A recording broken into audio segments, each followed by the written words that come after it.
All right. Hello, hello. Welcome in, everyone. Hello, hello, and welcome into everyone. So who's in right now? So there's Katone, Suzami, Blood Ryu. If I remember correctly, I think Ghost is Adam. I'm not certain, but I think. And Salty Sally. Hello, everyone. Welcome in to everyone who has popped into the chat and everyone who hasn't. Glad to have you here. Ad, yeah, we're going to do an ad for a second. But before that, we're going to talk about what we're doing today. So today is all about mammal anatomy. Hello, M. Basil. Hello. Welcome in. We're going to talk about a bit what we're doing today. So today we're going to be talking about mammal anatomy. Now, the best way, whenever I teach anatomy that isn't human anatomy, yes, okay, excellent. So the best way that I always find to learn anatomy that isn't human anatomy is to relate it back to human anatomy. We're starting with, you remember? Yes, I do. I try to remember most people. I try to remember people. Yes, the best way to retain anatomy. Hello, Kiara Jaws, welcome in. The best way to retain anatomy of other kinds that isn't human is to relate it back to something that's familiar. In this case, human anatomy. Hello, Amaya. So we are going to be learning the relationship over the next 4-ish weeks. We're going to be learning the relationship between human anatomy to different animals. Right, so today is mammals, because mammals is the easiest to relate back to, because we are mammals. As humans, we are mammals. So it is much easier to, know what we are. But before we get into that, did I close this? Oh, no, I didn't. But before we get into that, yes, it is plug times. If you didn't know, our growing community is filled with tons of art nerds, and we art nerds have to stick together. So if you're an art nerd too, be sure to check out the links to our social media in the description below, to our Discord and our Instagram and our Facebook. So check all those out. And if you are, check out our website, and you should check out our website for our class offerings, because we're not just a YouTube channel, we are an art school too. So if you'd like to support us so we can keep making free content, consider supporting us on Patreon, where you can get access to tons of perks like my working files, critique sessions, and a huge discount on our classes that have a limited amount of spots. You can also get behind the scenes posts, which will be posted every other week. So be sure to check those out before they are all gone. Oh goodness, I went back to the chat and that was a bunch of other people. Hello Angie. Welcome in. Howdy, Buster. Hello, RG. Saki Racha. Hello. Hi. Hello, Salty Sally. Welcome in to everyone who has continued to pop in. Hi, Duder. Welcome in. One of my favorite things to teach, 100%, is anatomy. I love teaching anatomy. I love everything about it. It's just super, super fun. And mammals are the easiest ones to teach because they are so similar to humans. Because we are mammals, right? If we think about, like, what are mammals, right? Actually, we should probably start with that. What are mammals? What are mammals? There's a few things that classify mammals. Oh, goodness. I switched to a different color. Oopsies. What are mammals? Right? Few different classifications, right? They give live births. Right? Think about it. What other animals give live births? None. The rest of them lay eggs. So mammals are the one family or specification of animal that gives live birth. Good night. Oh, good night. Glad you could pop in recently. Much needed. The manga comic I want to make has animals as MCs along with humans. These tips are greatly appreciated. Of course. Yay. Hello, Faye. Can I take your lessons? Yes, of course. The lessons are, all of our lessons are on our website. You can check out the pricings over there. So mammals all give live births. Mammals are warm-blooded.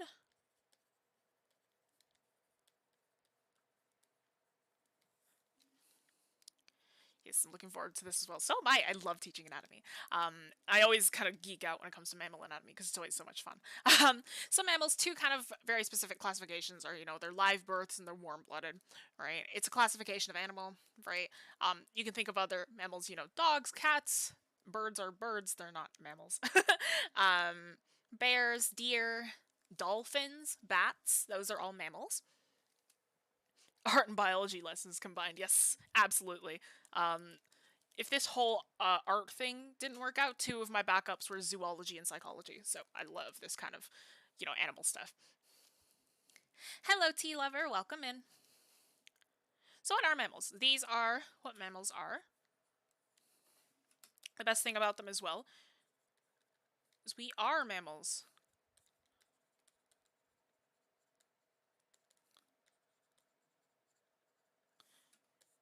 Humans fit within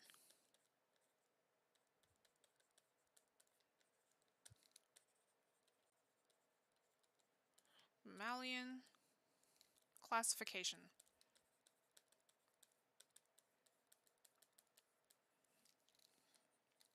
So it's easier to relate it.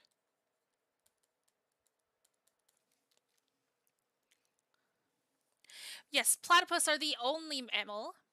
Platypus are the only mammal that lay eggs, which is very interesting. So, that's the only exception, though. You can think of other animals, though. But yes, platypi are the only animals that that lay eggs, which is very strange. It's a very strange animal. There are a lot of very strange animals, but or I think it's one of two, if I remember correctly, that platypi lay. I think there's another one that lays eggs. Oh goodness, I think it's the echidna. It's either the echidna or something else that lays eggs as well. There's some other like strange. I don't remember, but I think it's one of two mammals that lay eggs, but all the others are live births. So, other than that, right?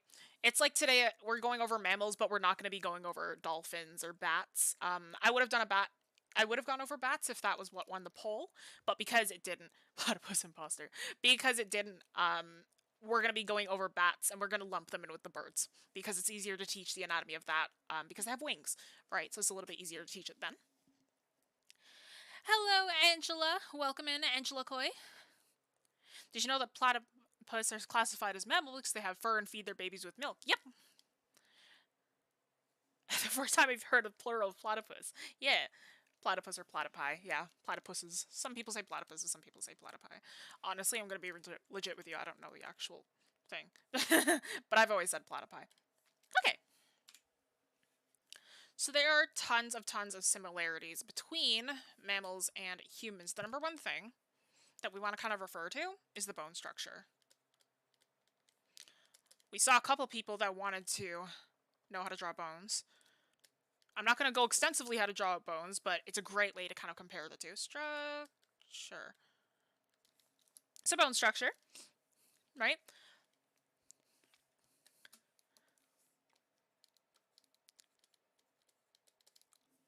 We mostly have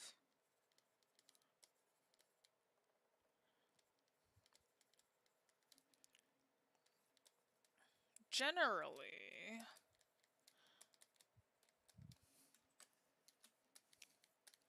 the same bones.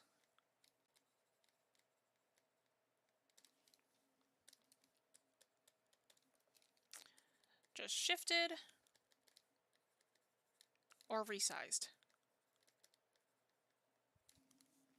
Right? When I say shifted, it means like proportions are shifted, right? So some bones might be longer, they might be curved a different way, they might be placed a different way, right? But they are pretty well the same skeletons. It's just that they're kind of shifted or resized, right? So let's compare the two. I realize I prepared a bunch of other stuff and I didn't actually prepare skeletons, so good on me, I suppose.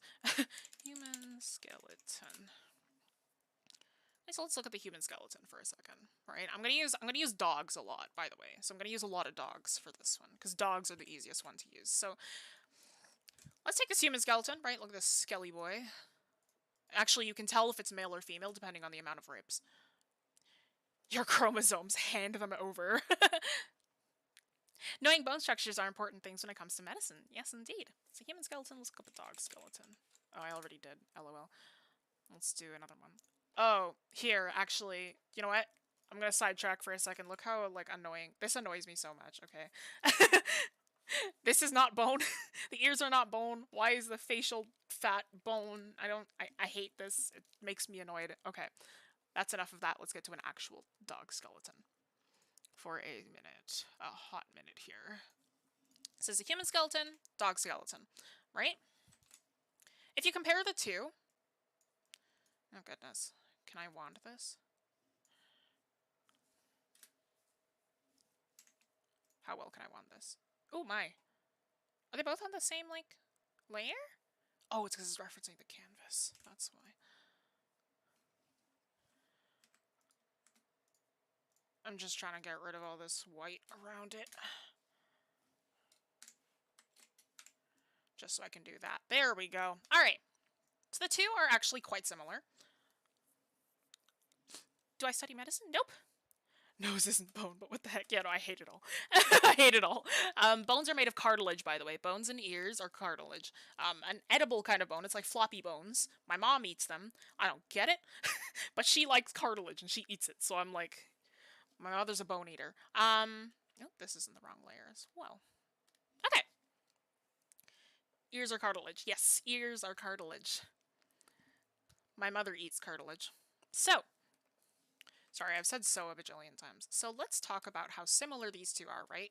If we look at them, right, from a very objective perspective, right, if I kind of just highlight some areas, right, rib cage is in pretty well the same spot. The spines are just bent a little bit differently, right? So instead, it's like our spine goes straight up and down, their spine curves, right? So this is our neck portion right here, right? The dog neck portion is longer and it curves a little bit differently. The spine of a dog also curves longer. It continues. Our tailbone ends right here, right? So ours finishes, but our pelvises are in the exact same spot, right? It's just we're kind of leaned forward a little bit more. The legs are angled in a different position, right? But very, very similar overall. We have like the same kind of bones, right? It's just that they're shifted or resized. Hello, M. Welcome in. Wait, what, Jessie? I thought she ate human cartilage. No, like chicken and chicken and stuff. Don't worry. But hello, M. Welcome in. But yes, V crunchy. I don't get it. My mom likes them. I'm gonna keep this up here as well. I'm gonna merge this down actually. Dog, human.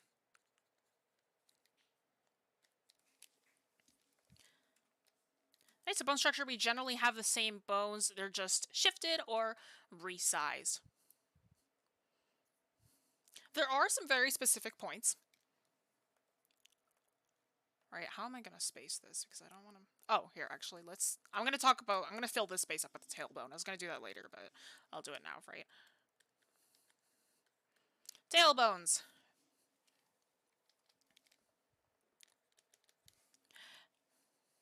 Oh, it's an alien. No, yes, absolutely.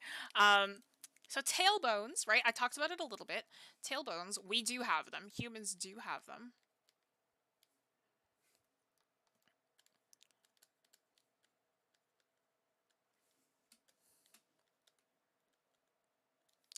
They're just very short. Yes, quick. Hello, M.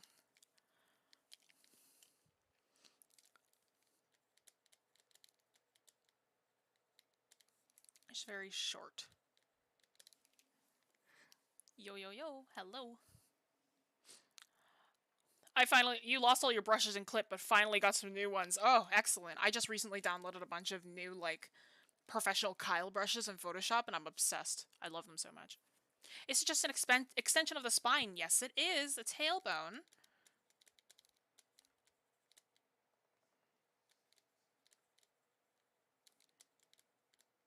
Are extended spines.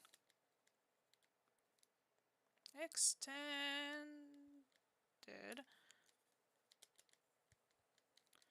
spines. So yeah, tailbone similar to your vertebrae. It is basically just an extension of your vertebrae or your spine. Right, so tailbones are extended spines. When drawing, I see this all the time. I'll always relate it back to like human, like anthropomorphic characters because there's a lot of things that annoy me whenever I see those. So when drawing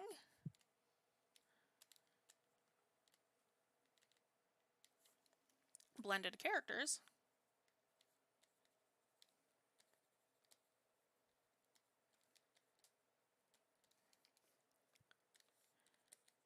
the the tail should continue the spinal structure. Spinal structure. Vertebra.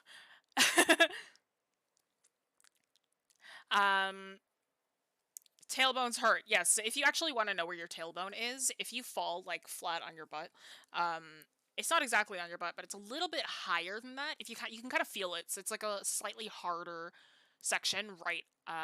Like kind of on your lower back. It hurts when you fall on it, like really, really bad. It's easy to bruise it. So that's your tailbone, because that's kind of like the end of your spine. So tailbones, humans do have them, and they're extended spines. When drawing blended characters, a tail should continue the spinal structure. So let's talk about legs. Legs are the thing that, like, you know, that really, really distinguishes the two, right? I don't want to talk about every single similarity and difference between mammals and humans, but the legs are the very, very big ones.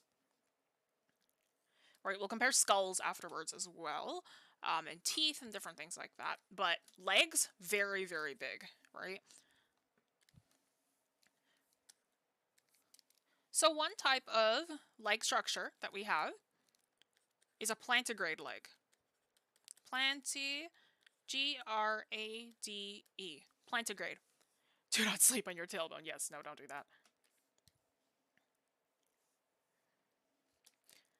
The tail should continue the spinal structure. So plantigrade feet. Cats. Cats are digitigrade, but we'll continue from there afterwards. Plantigrade is when you walk on the soles of your foot.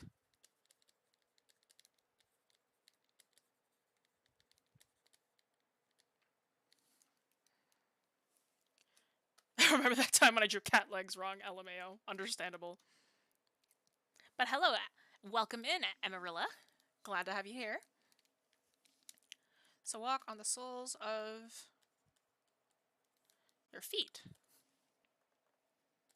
I'll put that here. So that's humans, bears, squirrels, I believe raccoons as well. I could be wrong. Raccoons. I don't 100% remember.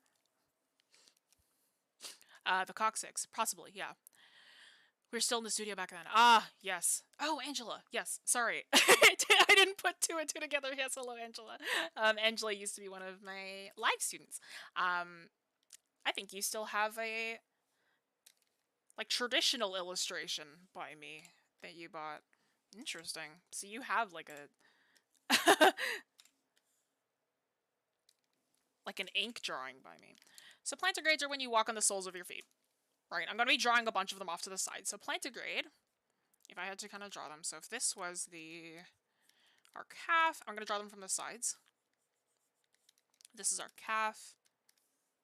Oh, actually, no, I need to draw the full leg. Hello, yes. So if this is the thigh, right, and then our calf. Oh, gee, yes, tagging in my room. Oh, great. It must be so old now. It's like, I'm going to look at it and I'm like, oh. And then there's the heel back here. And then the toes, right? So this is plantigrade, right? These two sections of the foot. I love it. Thank you. These two sections of the foot are planted directly on the ground. Think of it like that. Your feet are planted into the ground. Plantigrade, right? They're stuck in the ground just like that.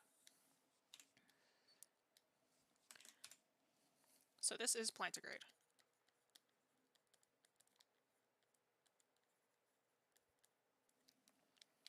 I'll be drawing them all as if, like, it was a human leg, but, you know, we'll think about it in the context of animals, right? So you're walking on the soles of your feet is plantigrade. The next one that most people are more, when they think of mammals, I'm learning this in my Grey's Anatomy book. Ah, Grey's Anatomy. My parents used to watch that all the time. The next one that people always tend to think of first when they think of animals is digitigrade.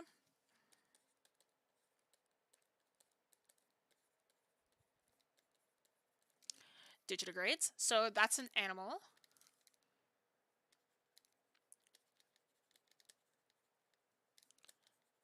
that walk on their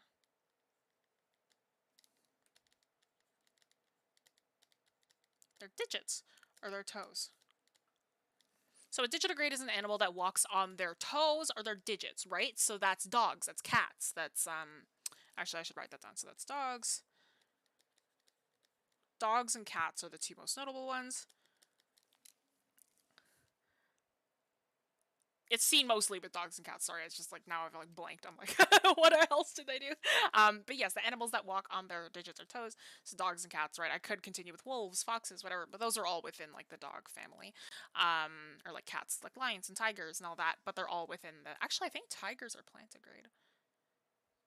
Oh no. Okay, well, animals that walk on their digits or toes are considered digitigrade, right? So if I were to translate that into a human leg, right, it would be like the knee is bent, like this. The heel is in the air, and it's our toe on the ground. So this is digitigrade, right? Whatever is planted on the ground is how you determine which one it is. Right, how many things are on the ground. So this is digitigrade.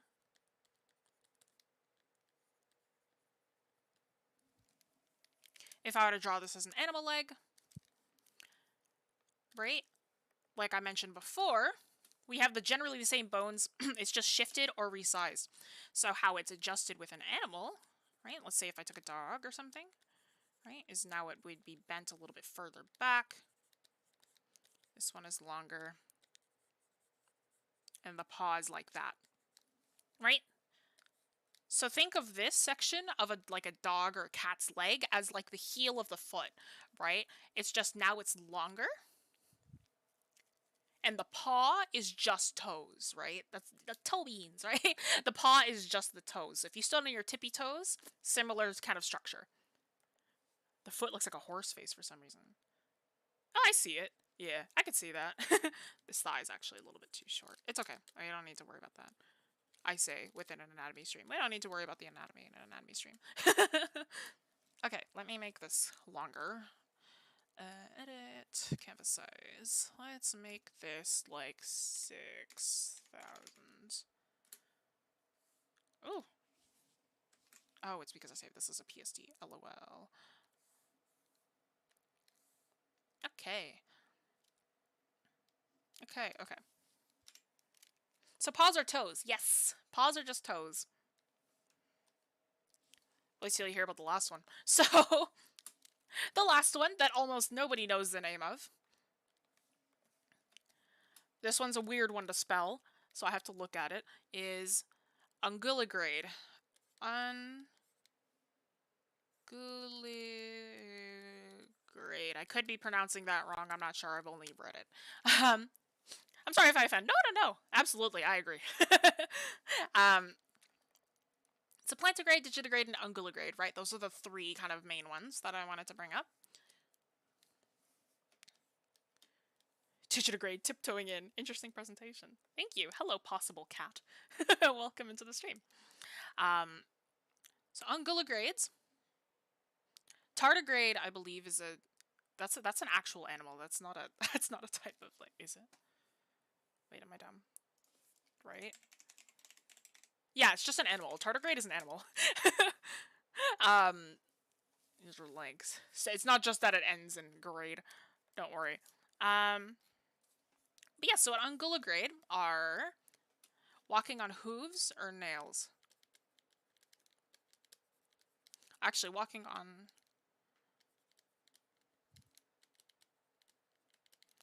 your nails. Hooves, right? So that's horses, deer, moose, etc., etc. Y'all don't walk on your water bears? I don't know, ma'am. Maybe I should start doing that. So unguligrades are like walking on your nails, right? If you don't know what a hoof is just a really, really big nail, right? It's made of the same material, it's keratin, right? It's the same material as our fingernails are made out of.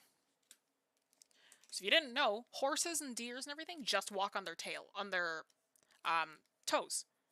Or like single toe, their nail, right? So if I were to kind of translate this as like a human thing, it would be like, oh my god, let's see if I get this right, because I always mess it up a little bit. It's kind of like this one, and then you have the heel back here, and then it's like this is all back, but there's like a single toe. Now you're adding on like an extra thing here, and it's like a single toe. Right, if there are extra toes here, it's just like you're walking on the single toe. You can't do this as a person, obviously, but it's almost like it's just a single toe there. All the ones that have hooves, yes.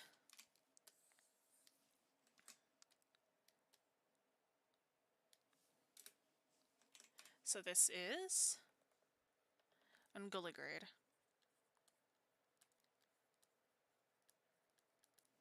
I guess if I were to draw this as like an actual horse leg, this part is like part of the shoulder, so it's kind of like up there. This goes back. Oops. This part extends forward.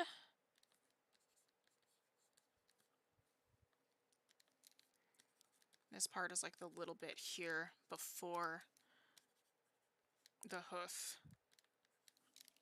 So it's kind of that type of deal. Point of view, you're turning into a buck. Oh man.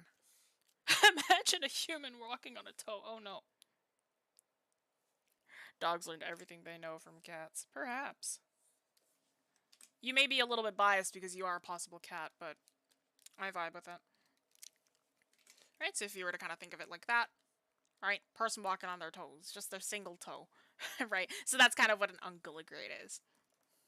Right, if we really wanted to think of it like that. Now we're going to do something a little bit different, right, for this next portion when we talk about skulls, because I'm a very big skull person. I love skulls and I love bones. I love skulls and I love bones. Right, and I think it'd be more interesting if... Oh! Who's this funny guy? So, I have a lot of skulls. I do. I thought it'd be kind of fun if we did like a whole live thing. So you get to see the skulls that I have in my collection. Some of them are a little bit too small, so I do have to just be like, you know, I do just have to like, show you images of those, but I do have some bigger ones, or I have a bigger one that I can show. My other ones are like, I have a lot of bird ones, so obviously I can't show those right now because it's the mammal stream. But my mammal skulls, I have a couple of really small ones, then I have one larger one. Very clear presentation, easy to understand, thank you. I guess ballerinas do step on their tippy toes a lot. But yes, so what I have over here, I thought I'd bring it out a little bit. There we go. So this is a domestic suckling pig skull. Yes, it's real. Don't worry. It's sourced ethically. So the rest of the meat was donated to local zoos. So it was, you know, it was already kind of gonna be eaten anyway. But the leftover skulls were cleaned and donated to this other place. You still have the Wing Campus skull sticker on your laptop. Oh, excellent. So this one was donated to the individual who buys these skulls, and they're sold mostly for educational purposes, but I use it for illustrative purposes. So if any of you actually do read my webcomic, nice headset, thank you. Is this the voice actor for Jessie? Yes, I suppose so. So if any of you read my comic, this is the skull that I use for Gulrathel, one of my demon characters. So this is, his skull is based off of a suckling pig, a domestic suckling pig. So these are what they feed to animals and what you see in markets and whatever. Hello, Yuri, welcome in. This is what you see in markets and whatever when you buy pigs to eat. But you'll notice, obviously, you can't see my actual skull because I'm still alive and I have skin and flesh. But the fun thing about this skull is you can see, I can actually take it apart. So you can see the mandible, right? We have mandibles as well. It's our jaws, right? So, you know, obviously the difference between like a pig like this, right, again, like I mentioned, is mostly the resizing and the shifting, right? So in our case, the skull where they're attached, right, the jaw, the back of the jaw over here is attached at the same point. However, the mandible is a lot longer than ours, right? So our mandible is quite short. So they have extended teeth, right? They have teeth that stick out instead of ours, right? Great model, thank you. It's actually real. So these teeth are, you know, actually extended portions of our teeth, right? So they stick out instead of ours, which go upwards.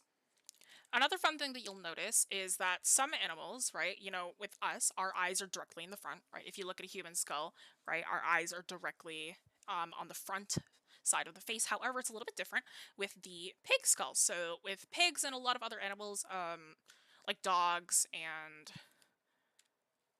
horses and deer and all that, their eyes are on the sides of their head instead, right? So normally if we were to translate it, our eyes would be directly on the front right here, but instead theirs are on the side, right? So there's these cavities because eyes are not bones, right? A lot of the area around eyes is cartilage or just skin and flesh, and eyes obviously are not bones, they're just like squishy. So this section right here is where the eyeball would go.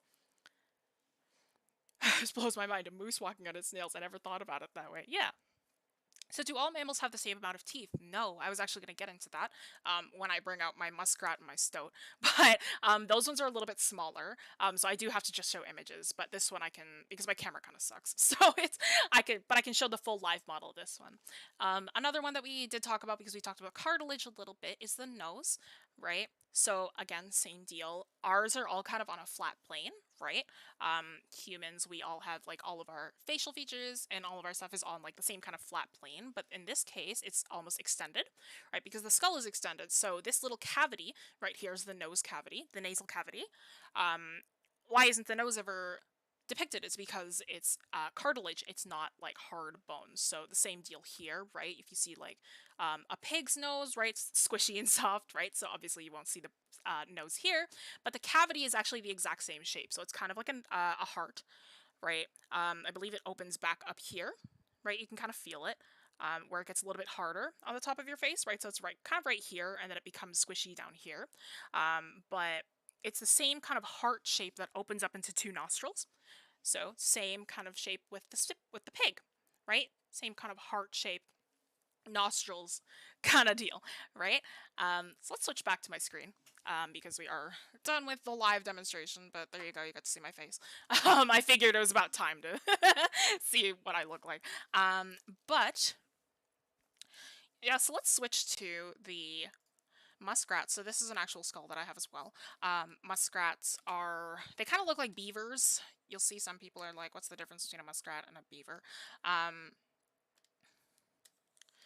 Let's move these down here. So muskrats, right? Not the same amount of teeth, but they have these two really, really large ones. Muskrats are a type of rodent, right? Beavers are rodents.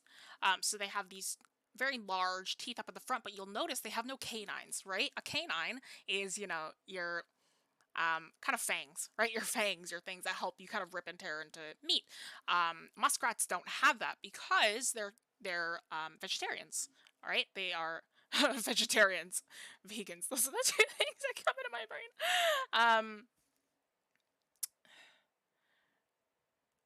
They're herbivores. That's the word. Oh my god, I couldn't think of it for a second. But they're herbivores, so they don't have the need for canines, right? They have like softer, kind of, you know, grindier teeth, right, that are flat, so it's more for eating like plants and whatever, but these front ones are very, very sharp, and that's meant to bite into like wood and other things, I believe. Hello, Thunderbeast, welcome in. So that's the muskrat, but that's not really the interesting that I wanted to bring. The interesting one I wanted to bring up, I wanted to bring up the stoat, and I didn't realize I had a stoat until one of my students said that they really liked stoats, and I was like, oh, I've never heard of a stoat, and then I realized today, while taking these photos, it was like a stoat, also known as a short-tailed weasel, and I was like, wait, I have a short-tailed weasel skull. I didn't realize it was the same thing. I always imagined Jessie as a drawing, and now she's a real person. I can't accept that. Oh my god, I'm a human being. It's amazing. Not gonna lie, I would kick that mood. Is it haunted? I like your headphones. Thank you. No, they're not haunted. They've been in my room for about a few years now, but that's okay. I have a magpie and a sparrow skull as well, but I'll bring those up when we get to the bird stream. I think it'd be kind of epic if my room was haunted, though. But yes, this is a stoat, or a short-tailed weasel. If you want to look them up, you can. They're adorable. I didn't realize I had the skull of one, though. The interesting thing with the stoat, again, same deal. It's the eyes on the side and whatever, but the stoat has the skull. Our skull is very, very, circular, round, like this, right? Their skull is elongated, right? So it elongates all the way to the back here. But still has a mandible, right? Eye cavities, nasal cavities shaped like a heart, right? Very, very similar. That's why it's like mammals are the easiest one to teach. Hey, just popped in. Hello, lovely. You sent the link to your friends to hop in too. Oh, yay, I'm glad. But glad to have you in. We're just finishing up this portion of the learning section. But stoats, I believe, are omnivores, if I remember correctly. So they have these really big teeth, right? These have these really, really big front sharp teeth, right? All of their teeth are very, very sharp. So it's like all made of canines. So that's how you can tell that it is that it eats meat, right? It rips into things. It needs to be able to be sharp to be able to cut into certain things. If you're wondering, stoats eat like, oh man, I believe short-tailed weasels, they eat like small mammals. So they eat rabbits, they eat bugs. I believe they eat rats. So they need to be able to kind of rip and tear, you know? You never expect someone that draws to be a real person, just a drawing. Yeah, crazy, right? But yeah, here's for scale how tiny it is, by the way. So this is me holding it up. That's how small the skull is. So it wouldn't really show up on a camera, so that's why we gotta go with the photos this time. Hello, Vinya. The lighting against the skulls would be interesting to paint that too with pink and blue shadows. Oh yeah, that'd be crazy. Thanks for that, of course. Welcome and or goodbye to Panic Caesar. But yeah, so that's kind of the deal with skulls, right? Let me write down a little bit about them. Whoops. Often.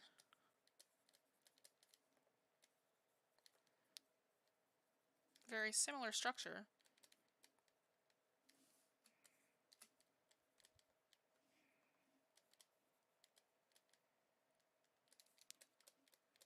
Just pushed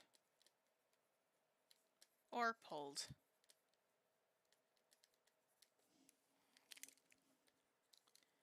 Teeth amount or variety is equivalent to their diet. Y'all couldn't imagine when Jessie was in the studio every day. You could imagine her as a cartoon. I suppose so. Such nice people. I'm glad. Yes, Angela, I believe, is one of the few people in this chat who has actually seen me more IRL than she has, than she has online. But yes, so the teeth amount and variety is equal to our diet, right? Think of your own teeth, right? You have these front teeth, right, which are like flat, but they're sharp, right? You have your grinders in the back, your molars, right? And then you have your canines, right? And those are the ones that help you kind of bite into things, puncture things, right? Really help you rip and tear into the stuff, right? So we have a very wide amount of teeth, and we have a wide variety of teeth, right? I know it's not a mammal, but if you think of a shark, right? Shark, all pointy teeth, all pointy teeth, right? Because it's carnivorous, right? Only eats like meats and whatever. But if you think of a giraffe, right? Giraffes have very, oh no, don't giraffes. No, it's a camel that has fangs. Giraffes and elephants, I believe. No, elephants have tusks, but you know, generally within their mouths, right? They're very, very flat, right? Because they're, oh, cows. That's a good one. Cows have nothing, mostly just molars and incisors, right? And it's all just because they eat grass 99% of the time, right? Just to help them kind of chew. You're studying the fundamentals of mammal anatomy. Yeah, it's new. So this whole month is going to be dedicated to animals. I believe next week is birds. That's another one I really love to teach. But mammals is the easiest one to start with. So that's why we're doing mammals. But yeah. Okay, let's edit this back down once again. Let's go with like 5,700, 5,700. Oh, I can make that smaller. Let's go with 5,500. Yeah, let's do that.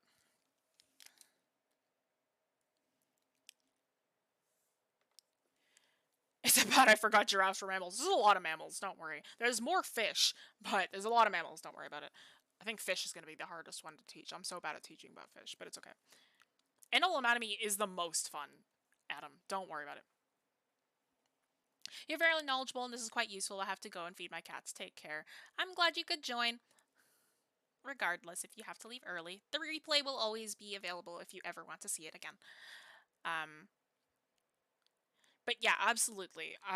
This kind of anatomy, it helps you a lot with characters, helps you a lot with design, right? Sometimes you do need to design anthropomorphic characters, and this is a great way to get them to be more accurate, right? But yes, mammal anatomy, so fun.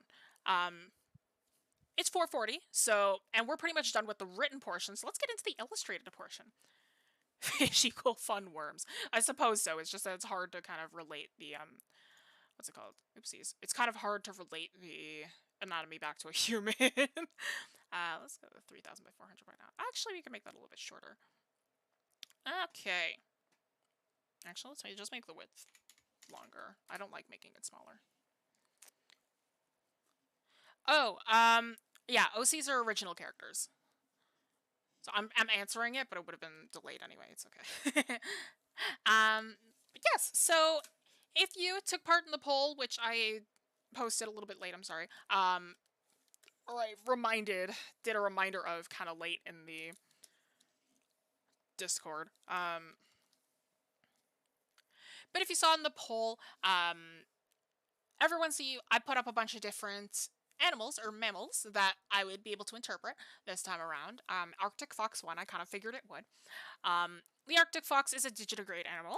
I tried to put in a bunch of different animals that had different types of legs. Arctic fox. Man, I thought I was so prepared, and I realized I just forgot a bunch of my reference images. That's fantastic.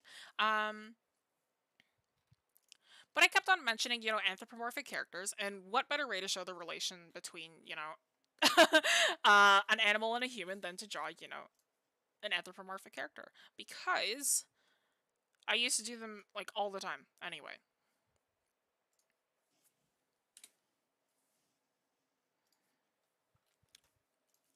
So let's open up that reference then.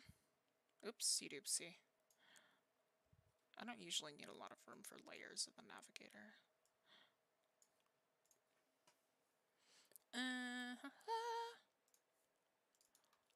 There we are, Arctic fox. So, hello Gigi, welcome in. We're just getting started on the illustrative portion.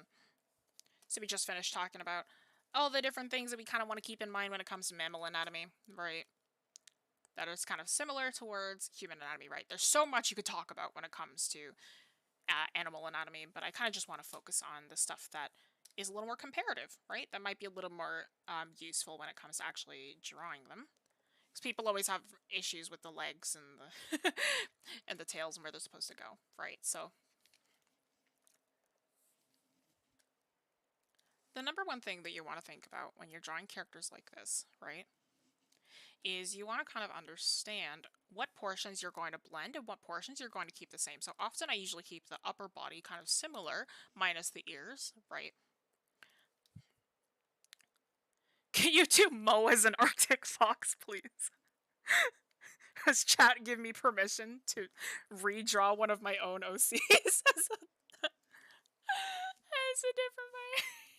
I remember on the last lesson about contrast, just used one layer. Yes, I did. Love that fox. I know, they're so cute. I don't know, I just imagine him as one. It's so hard to draw. Yes, it is. Cute fox. Yes, very cute fox. I have a fennec fox character, but YouTube emojis are so weird. Yes, they are. Yeah, do I have permission from chat to use my own OC as a reference for this one? Because I don't like to draw my... I don't know if... Like, I've only done it once with the blending stream. Jessie's here to make it easier. Yes, I try. I'll start with the structure, and if chat gives me permission... If you guys give me permission, I'll do it, but... Generally, what you want to do is you kind of want to start with the structure. I'm going to be honest, Angela, I've always kind of envisioned Mo as a rabbit, but same difference.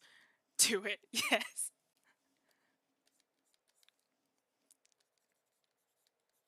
Mo is a character of mine from the webcomic I wrote. and I'm still writing, and I still need to finish the prologue. My god. Alright, fine, I'll do it. But the number one thing that you want to kind of think about is, again, the relationship between the two, right? What parts are you going to replace? What parts are you going to keep the same? I love to see Rosies, thank you. I guess I'll do Mo then. So I mean, I gotta do, like, gray for next week with the birds. I suppose. Alright,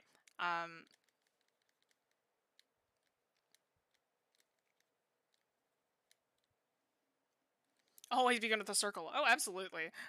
Some people don't. More advanced artists usually like to start with just different shapes because they kind of skip this whole, like, step here. But I'm kind of stuck to it. Can I do without it? Yes, but it doesn't look as nice, so I just always stick to it. Wait, it's still in the prologue. Oh, no, no, no. The Instagram has finished first chapter and whatever. I'm just rewriting it so I can re-upload it to Webtoon.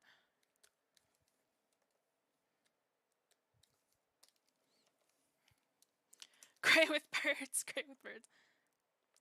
It's a human head. We're going to learn about foxes. Yep. We're just going to... I'm going to show kind of the relationship between the two. Right? What is this? Stream 18-1. So the main things that I'm going to focus on, because I focused on it over there, is the legs. And one thing I also want to kind of bring up is the ears. Now, something that really annoys me, if you ever see, like, cat girls in animes, that the ears are always in the wrong place. And I think if I've taught live, I've went on a rant about how much I hate it. How to draw human, draw dog, then deform tool. True. Did you get into Webtoon? Yeah, I am. Webtoon and to Paystick. I announced it a little while ago. That's why I haven't posted any pages.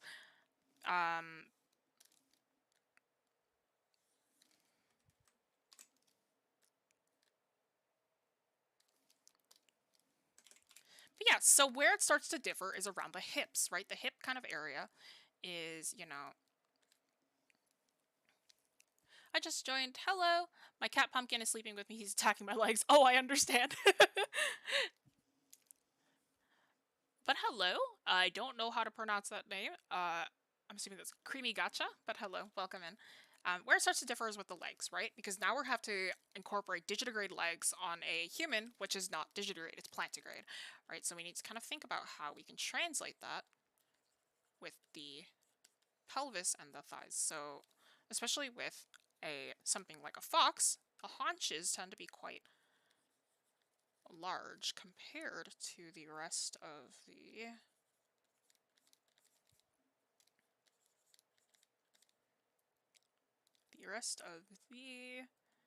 leg, right? The rest of the leg kind of thins out as it gets closer to this section, right? Because drew that too small. It's a little bit thinner in that area. I have to leave again. Bye. All right. Thanks so much for joining, even if it was brief.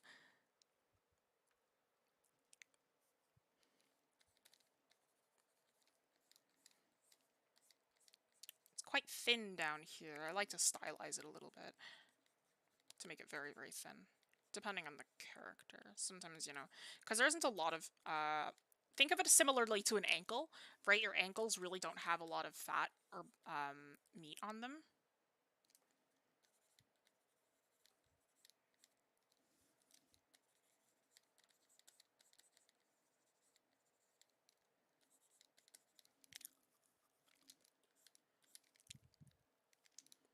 Right, so you kind of have to account for the extra, because especially they need a lot of power in these back haunches, right? I can't draw on this because it's in the reference window. But with digitigrade creatures, they usually have a lot of power within these back haunches. If you think of like a kangaroo, which is actually plantigrade, but they have a lot of power back there. Horses and stuff like that. This is where the furry starts. I like to make it very clear, like, I don't always do that. They want to put me on the cover of Vogue, but my legs were too long. If I was to end up doing a Clydesdale, it would have been too long. If that was what worked. This is useful, perhaps. And again, with the position of the tail, we need to figure out where the back of that spine is. If I was to draw them from behind, I'd have to figure out where that spine would continue, right? So in this case, it's all the way back here.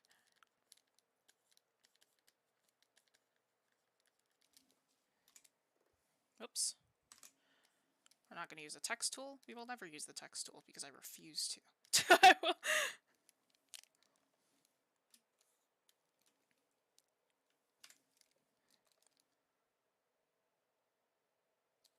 I actually want to change the position of the head now.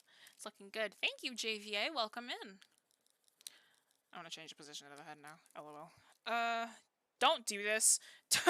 Don't draw the head after you've drawn the body. That's a very bad decision. Unfortunately, I am great at making bad decisions. And also, this is digital, so I can always just resize. Because it feels a little bit strange to me right now.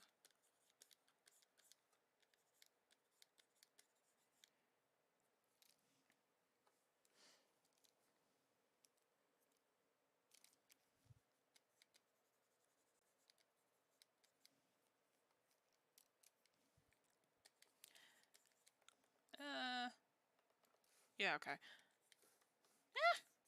Actually, that's better than the first time I drew it. By the way, the reason why you want to draw the head first instead of last is because the head, the whole body is measured in heads. If you were here for the anatomy stream, when you kind of measure out the whole body, you want to make sure that, you know, you're using the head to measure that. So if you draw the head afterwards, everything's going to be out of proportion and it's going to be awful. So don't do that when you're doing this. Great, it's looking great, Jessie. Thank you, Amaya. It's nice anyways, thank you. I'm also good at making bad decisions. Heck yeah. That's a little bit better.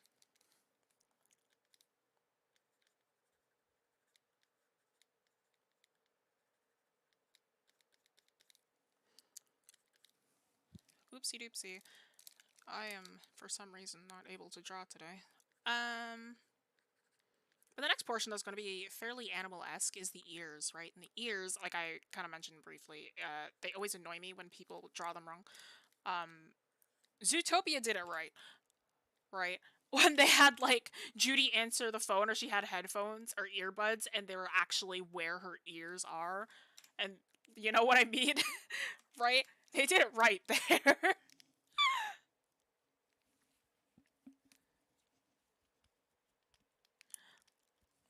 Right, and a lot of kind of animes I've seen, they don't do it right, and it annoys me to no end, right?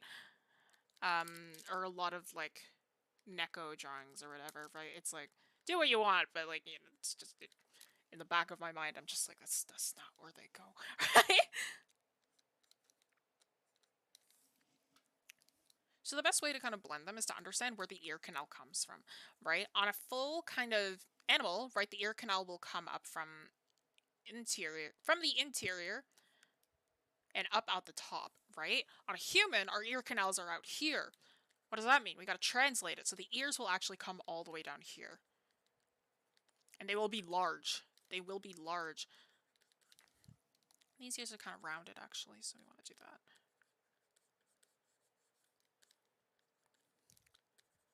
Right? 90% of the time you just see them kind of like, yeah, right? I'm like, don't do that, please. I don't tell you don't do stuff often, but I'm telling you right now, you know? That's the one thing that annoys me whenever I see it. And I'm like, okay, listen, buddy. So if we're blending the anatomy, make sure that we kind of take that into account. I can imagine Jessie making the weird champ face. I understand. I'll never remember the names of all of them. All the different X-champ things. I'm not a Twitch person. I don't.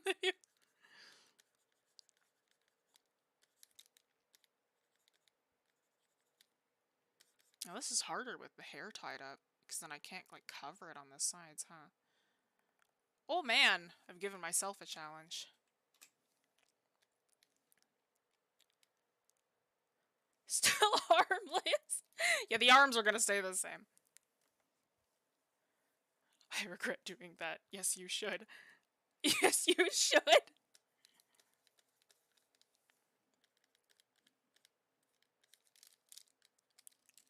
Aren't you guys lucky that a cat didn't win? I don't even think I put a cat in there. I think I just put rabbits. I don't even remember what was in that poll. Regardless.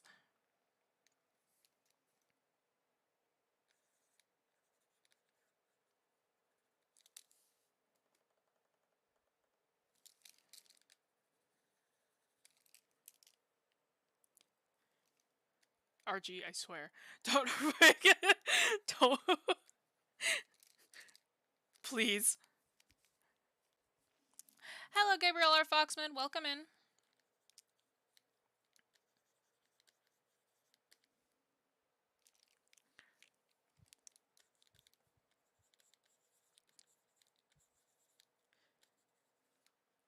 I'm glad we did mammals first. I just...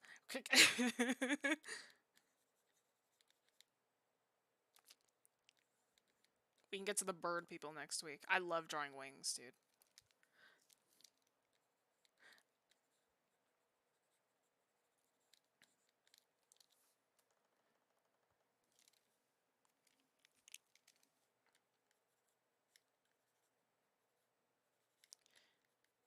Yeah, so the arms I usually just decide to leave exactly the same, right? But a lot of the times when you draw like kind of more anthropomorphic characters, you kind of have to just figure out what parts you want to keep the same and what parts you want to keep different.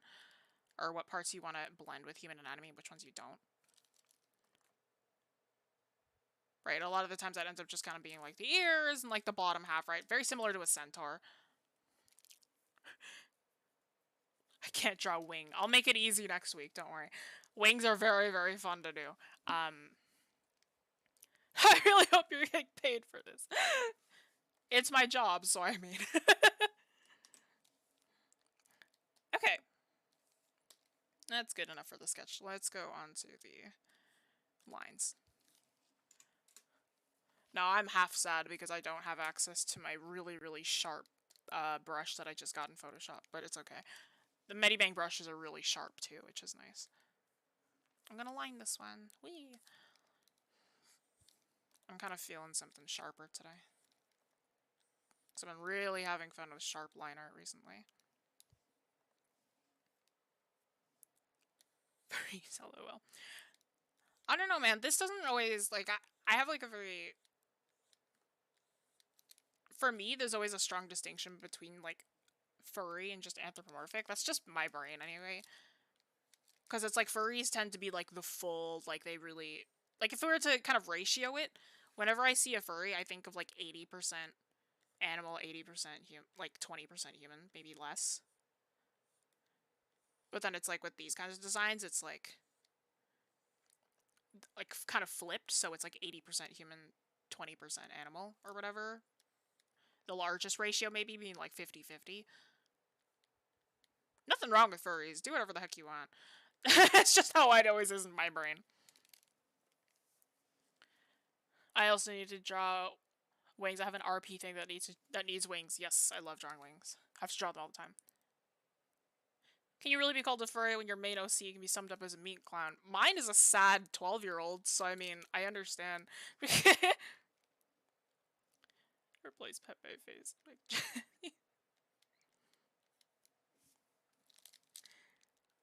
I'm very desensitized. It's okay. I'm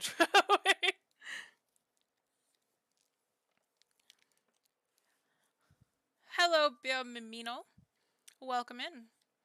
Sorry, I might have just butchered that. I don't know how to pronounce that.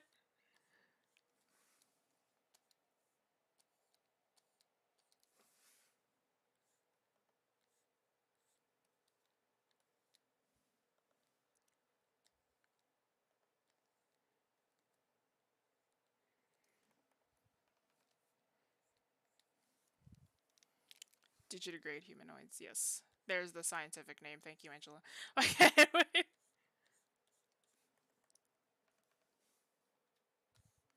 Hi, hello, welcome in. Unfortunately, I really can't pronounce that name, but I'm glad you've joined in.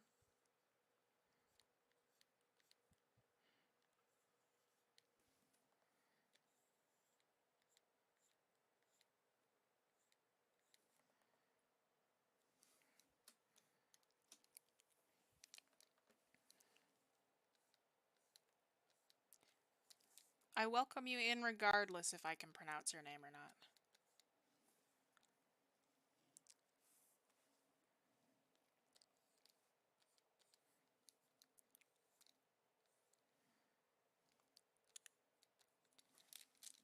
Okay.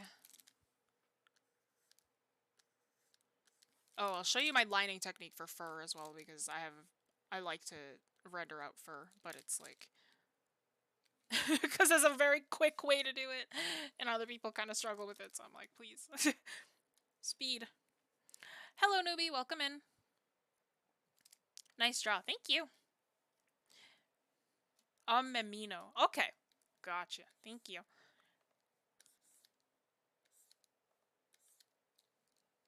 Means a boy. Ah.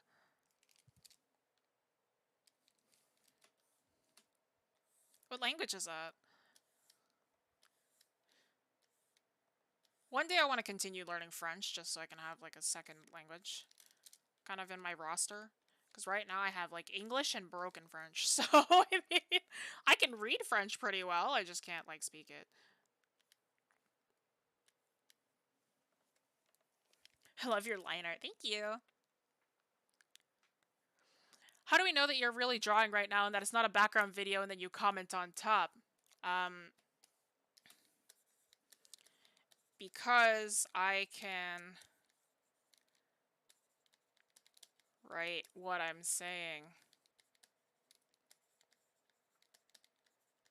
You also missed the live segment where I actually showed my face. But no, I just finished my French test. I'm never going back. I understand. Oh, is it Portuguese? Understandable. Oh, and yes, you guys did give me permission to draw my own character as a fox boy. I have an actual fox boy character. He's just not... He's not an Arctic fox. He's a fennec fox. That's my favorite animal. I think Angela knows who that is, actually. She must have anticipated this question. Oh, man. Oh, man. Okay, confirmed. Don't worry. I do everything live. I'm just, haha, that's Speedy. I'm joking. I'm like, wait. Okay, I'm kind of messing up here.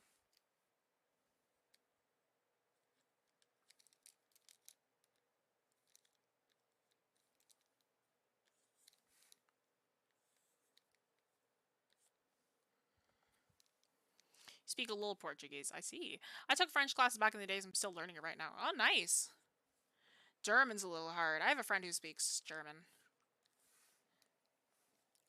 Only reason I want to continue French is just, well, I kind of like reading it. It makes me feel like fulfilled when I like go to Quebec and I can understand what the signs are saying. Or like when I have very broken conversations with people and I'm like, yes, I communicated something to them.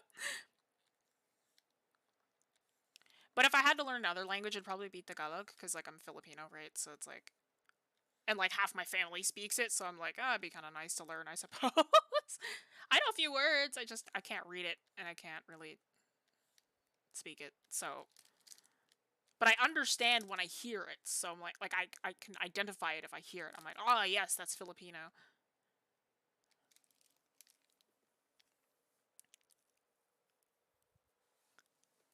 Dutch. I can't speak Dutch. Name is in Spanish, though. Not for me, Sag. Yeah, the Fennec Fox character, Cal, I would draw him all the time.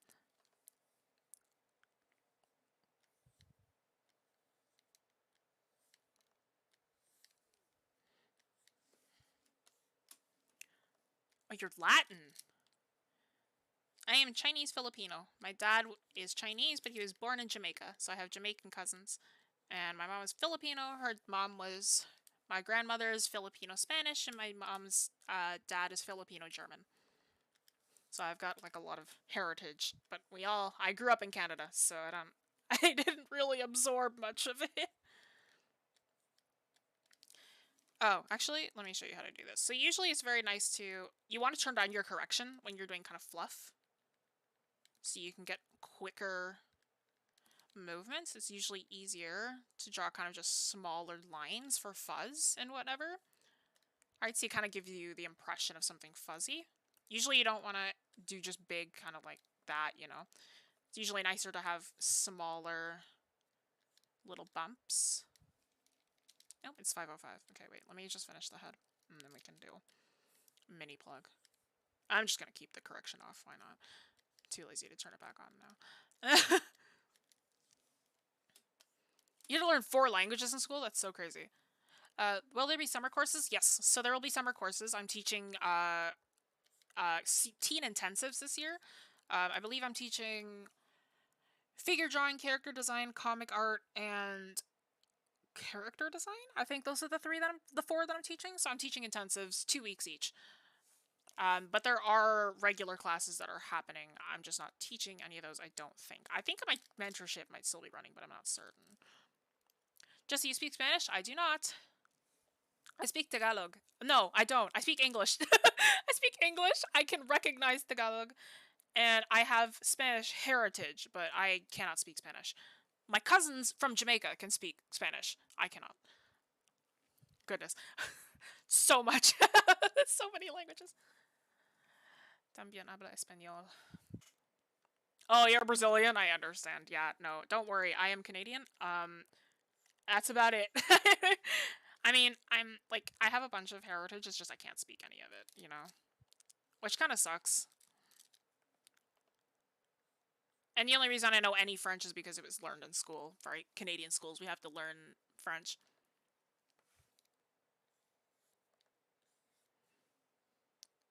In 2019, the class was full. Oh, was it? Yeah, you might want to sign up soon. We've got a few classes running, so I'm planning the curriculums currently, if I remember.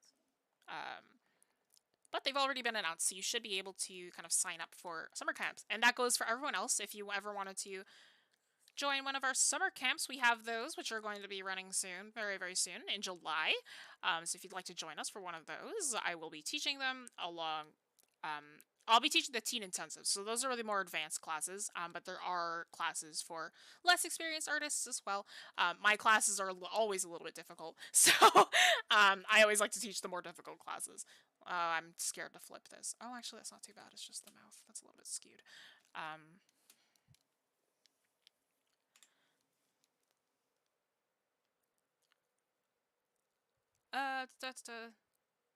Sorry, Jessie, we made your channel a Babel Tower. It's okay. It's the studios. We're a whole team of artists, not just the one. Are you still going to draw the fox or just your OC as the fox? I'm pretty sure that I'm just going to draw the character. Just because if I drew both, it might take a little bit longer. But if I got time, I can do both. What drawing tablet do I use? I use a Cintiq 13 HD. It's used, but it's been working for like 5 years. And hello, Faye. Welcome in. Faye is my lovely boss, head of the studio. So those of you who don't know, we are a studio. We're not just... It's not just me. I'm just like the person who always shows up. So we're a whole group of people, and I'll talk about that in a second. I just kind of want to finish this lining section. I think Tumblr is better than Instagram for posting art. Oh yeah, but you got a different audience on Tumblr. All humans speak a universal language. Unga boonga. You're so right, dude. That is so true. I only have Ooga Booga brain. I still wear the Wing Canvas 2019 merch. It shows how old I am. Oh, that's totally okay. You're doing better than I am. I keep forgetting to pick up my apron. I mean, it used to be more dead, Tumblr. Yeah, it's a little bit more dead. I suppose it's just because of the... what's it called? The whole purge that happened. Okay. So, there's a lot of new people in here. So let's talk a bit about the studio. So, if you didn't know, we are not just a YouTube channel, we're also an art studio, and we're also an art school. So if you'd like to check out all of the class offerings, I teach, Faye, who's popped in, does teach, Yuri, who popped in earlier, also teaches. We are all instructors here at the Wing Canvas channel, so be sure to check out the classes that we offer there. And this file these two files that are going to be here, are going to be available afterwards on our Discord. So if you'd like to check out the link down below to join the Discord, there I'll post the JPEGs to the finished illustrations that always happen on stream. You can download and keep them saved and do whatever you want with them. Just don't repost them; they're all yours. But if you would like the working files, this will always be saved as JPEGs, right? But if you would like to save them as a working file with all my layers, you're going to have to join our Patreon, and there you'll get access to my working files every other week. You'll be able to see my layers that I use and different functions that I have done. Usually it's nice to kind of understand what goes on there. And because they are PSDs, they can be opened by almost every single program. So that way you'll be able to see my layers regardless of what program that you use. But yeah, other than that, let's keep going. Whole team, so there's a multiverse, I suppose so.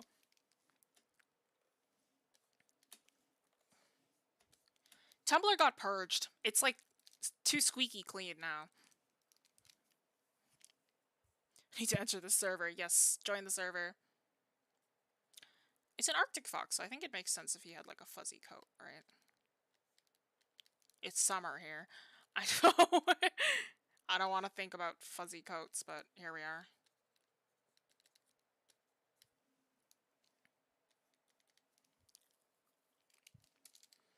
The server also sometimes we're planning on holding more secret streams. So they're called secret streams just because they're Discord only. So it'll mostly just be me or other studio members might pop in. And we'll chat. You'll get to watch me work on other stuff that isn't on MediBang usually. It's usually on Photoshop, so you can kind of watch me doing my more advanced work. But yeah. Why Tumblr's dead? It's just like... There was a huge purge back in, I think, 2018. And then a lot of people left Tumblr because it got, like... It ended up getting a little bit less artist-friendly in terms of posting.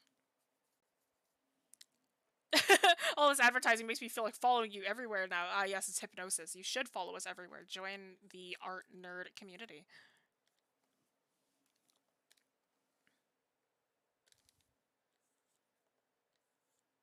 Our Instagram also posts these up immediately afterwards.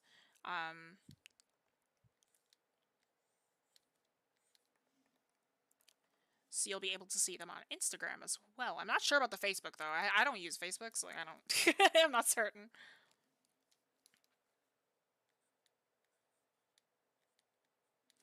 Yeah, based on the time, I should actually be able to draw the actual fox as well.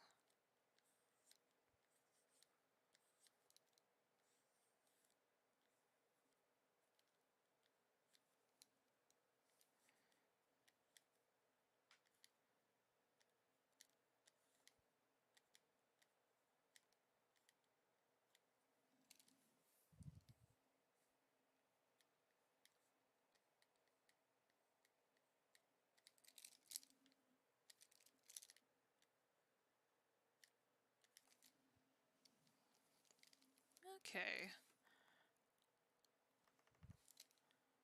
I thought I could do it without correction, and it turns out I couldn't if I wanted to make it a little bit cleaner.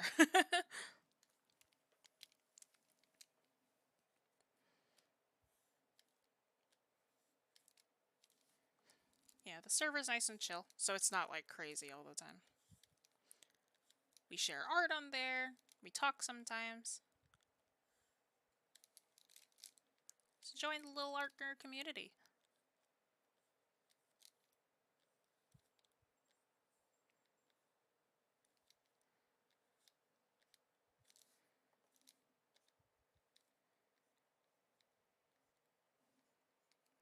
It's 11 p.m. here, is it? It's 5:13 over here. We do these for a couple of hours.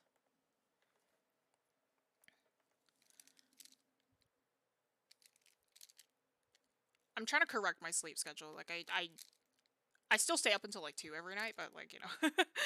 It's better than the 4 a.m., I suppose. Little steps.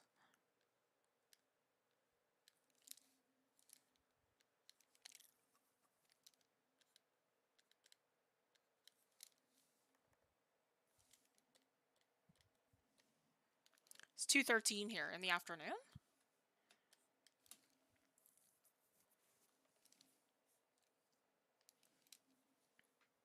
Imagine sleeping, I understand. You're on my IG wall forever now. Sorry. I think that's a good thing.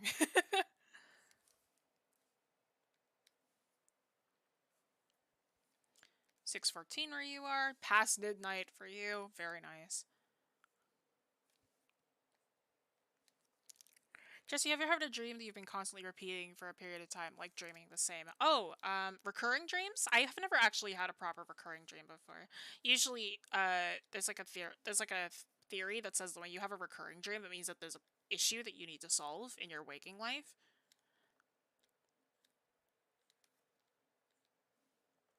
I have insomnia. Oh dear. Usually the stuff you can take for that. But make sure you consult a doctor or something beforehand.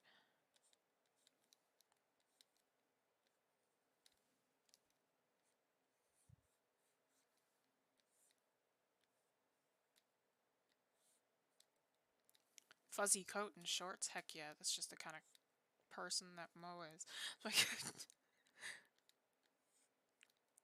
honestly, that's the kind of person I am, okay? Like, I'm very, like... I get hot way too easily, so it's like half the time I'm just always, like, in shorts and a t-shirt. Oh no, I have so many issues. Oh no.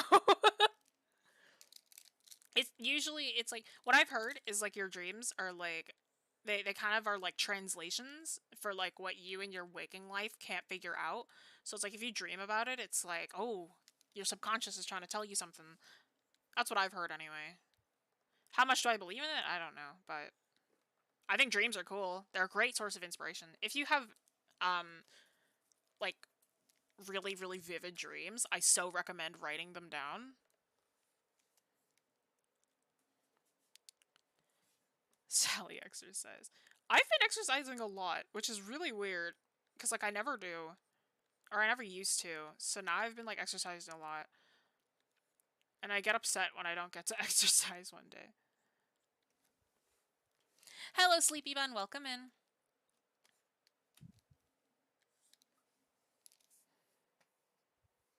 Oh my goodness, this mouse.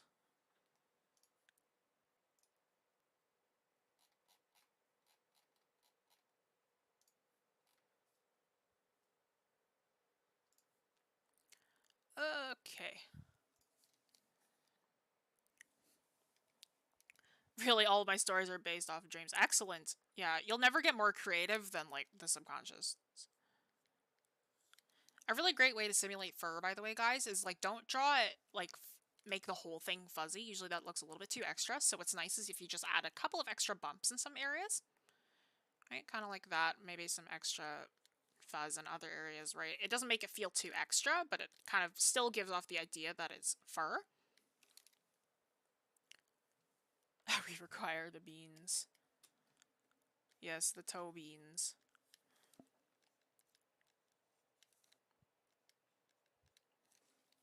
Arctic foxes don't have, like... Their claws aren't super, super protrudy. They are protrudy, but, like, they're usually hidden underneath a lot of fur.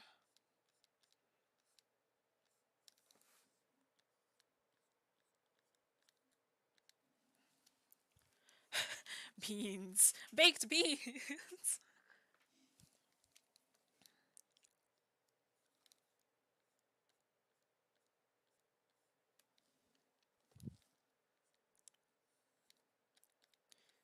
Oh man. Have you guys seen the beans jello? That one guy who baked a bunch of beans into a giant jello. Every single time I see Russian characters, I laugh.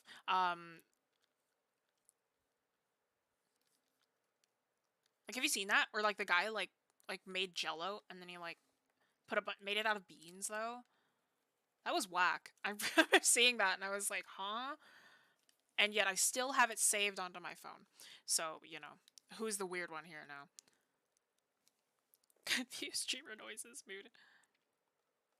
Good, I was trying to catch up on the live stream. Excellent.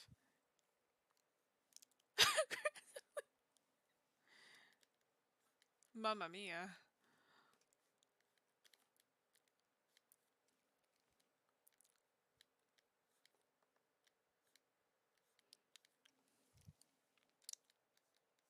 All the bean memes, just like... me. But yes, welcome in, Nami Dreamer. Glad to have you in.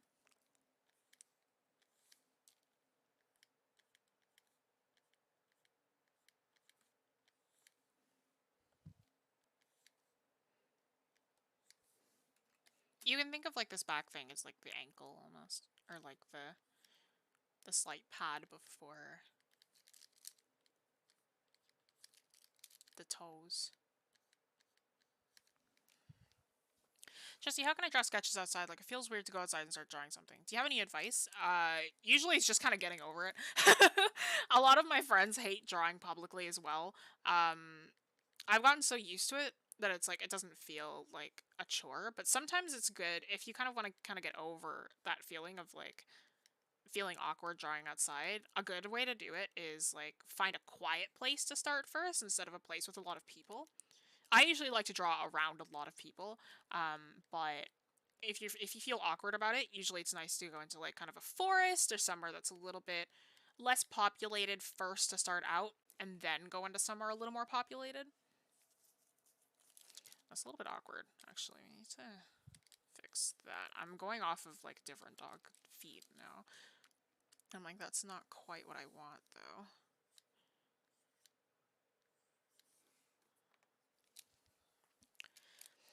And yeah, go in disguise, like what Faye says.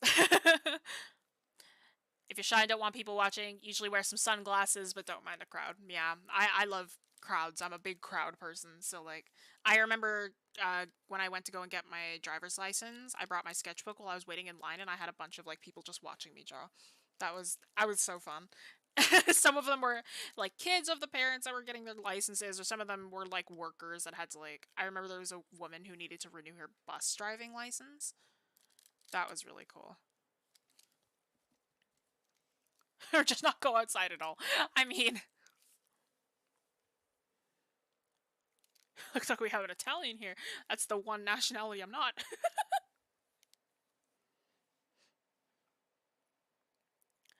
Portfolios do need observationals, so usually it's nice to do outdoor observationals. But that's all up to you, really. But yeah, sometimes just wearing sunglasses so then people can't see you. One of my favorite things to always do when I drew outside was to go on a bus and just draw the people that were on the bus. Because, like, there's like it's like life drawing, but you don't know how long the person is going to stay in that pose. And you're also on a bus, so it's super shaky, so it adds like this kind of level of like, oh no, I'm struggling, you know? Again, artistic pain is what I strive for. So it's like... But again, you know, not for everyone. Thank you. No worries. Just have a go at it. Practice, practice. I haven't life drawn a really long time. Oh, you and me both, Angela. You and me both. I miss it, but man. You're a spy from the Mafia. Oh no. My identity. You found me.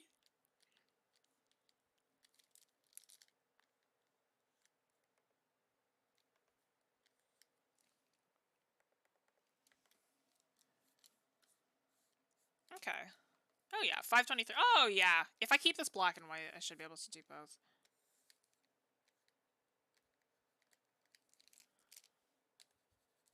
I'm also going to turn off my correction because it's starting to get annoying when I want to move faster.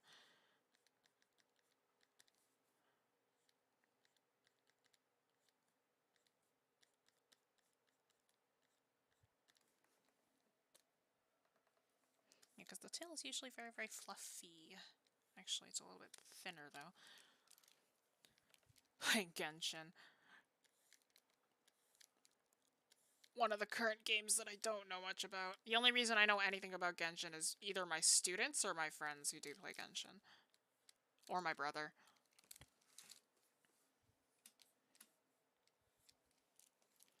Should be practicing guitar. Mood. Hey man, art. I downloaded Little Nightmares and like I still haven't played it yet, and I'm like, man. Little Nightmares was free the other week, so pretty epic. What is the pen or the art tool that can be preserved very well in paper, like it doesn't disappear with time? Oh, what's the art tool that can be preserved very well? Well, pens and ink usually last really, really long. For, like, paints, you're gonna want, like, varnish to help you preserve it.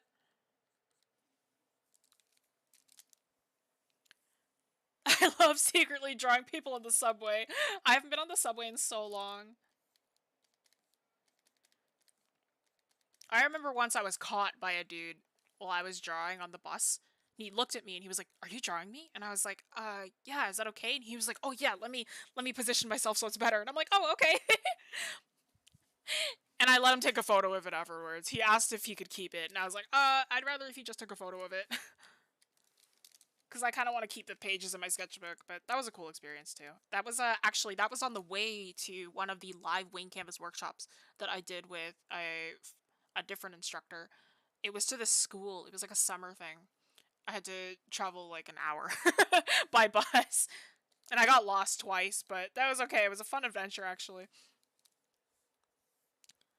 What are the things you should avoid when starting on backgrounds? Jumping the gun. That's what I say for a lot of art, though. Always start with, like, your basic shapes. And don't get too caught up on little details. Start with the bigger shapes first, and then go down to your details. And thumbnail. Thumbnail. If you get used to thumbnailing. I am not used to thumbnailing. I never do. I've started to try thumbnailing more, but I'm still not great at it, I don't think. So get used to thumbnailing, getting your ideas down. But yeah, focus on the larger shapes first. Don't jump the gun and get focused on little tiny details while you're doing backgrounds. Focus on the bigger details first.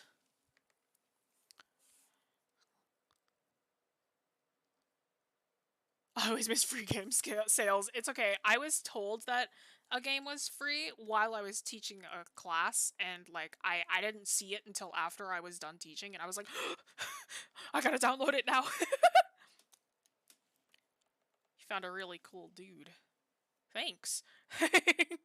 Yeah, he was awesome. He was a dad, I think, and he was with his kid, but yeah, he was cool. Do you think that if I draw with ink or markers last more than 70 years, I'm drawing for the future? Yeah, I suppose so. I mean, we still got ink drawings from, like, the 1800s, so... like...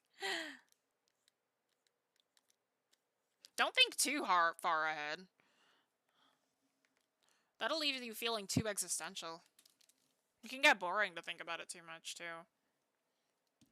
I need to do more thumbnailing too, me too. Ah! An Undertale reference in 2021? Oh my goodness. Oh my goodness. I never thought I'd see the day. Oh yeah, I can definitely draw the animal now. I just need to, now I need to alter this. Let's do a second one.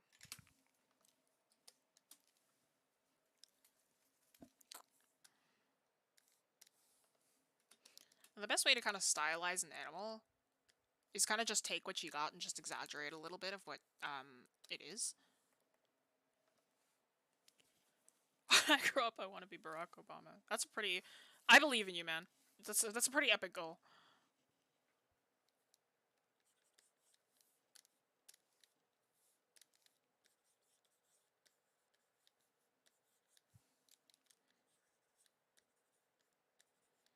Yeah, in this case, the ears are on the top of the head.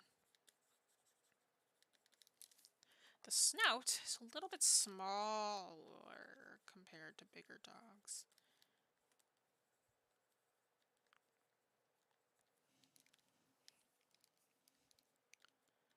My favorite Undertale character was always Mettaton, because I was boring.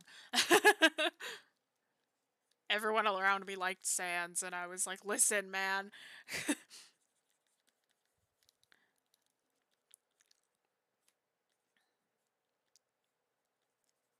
Kinda got them almond eyes. They're gonna be together. Yeah, let's say we got the little fox off to the side here. Yes. Animals aren't too hard for me to draw. There's some that are really hard for me to draw. I can't draw monkeys to save my life. I guess just because I'm not a huge fan of monkeys. I also didn't talk about monkeys because monkeys are so similar to people that it doesn't matter. To really learn them. Let's do a little... Yeah.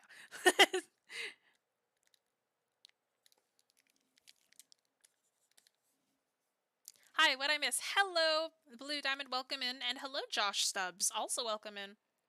I'll take whatever I can get, man. Understandable. So we talked a bit about animal anatomy, mammal anatomy. This will be in the Discord, obviously. And then now we're going to... We learned about how to apply that animal anatomy to a person. I don't even play Undertale, but I know the characters. Understandable.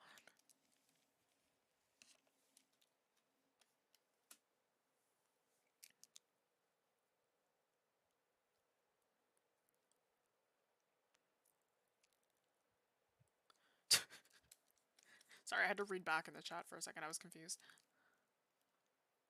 A tongue, so cute. It's a little blip. To the front. Pause. A little bit more straight here. If ever in doubt, just kind of observe with the reference that you're looking at.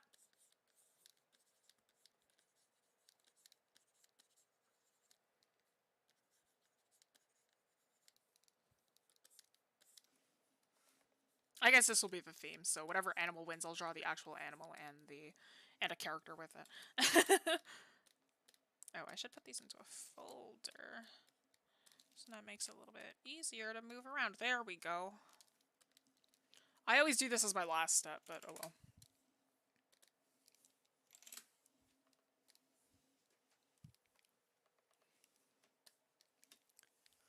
well. Okay, thanks for joining, Adam. It's called Mettaton's song. It's called Hard Drive. Was it? I don't think that's the name. Mettaton's song was, Death by Glamour. That was my favorite one. But have a nice night. Be with power is a very bad idea. Yeah, same, actually.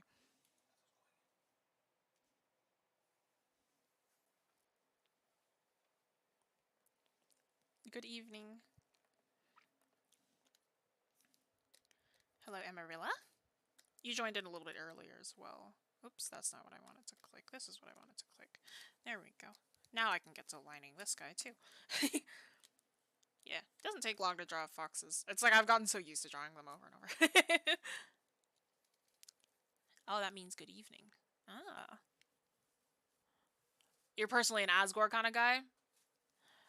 Understandable. It's a fan song. Oh, okay. My favorite Undertale part of the my favorite Undertale thing is like, oh, I'm back, by the way. Yes, hello, welcome back. Goat Dad for the win. Yes, I understand. In case you haven't noticed, yes, I did notice that you disappeared for a little bit, but welcome back.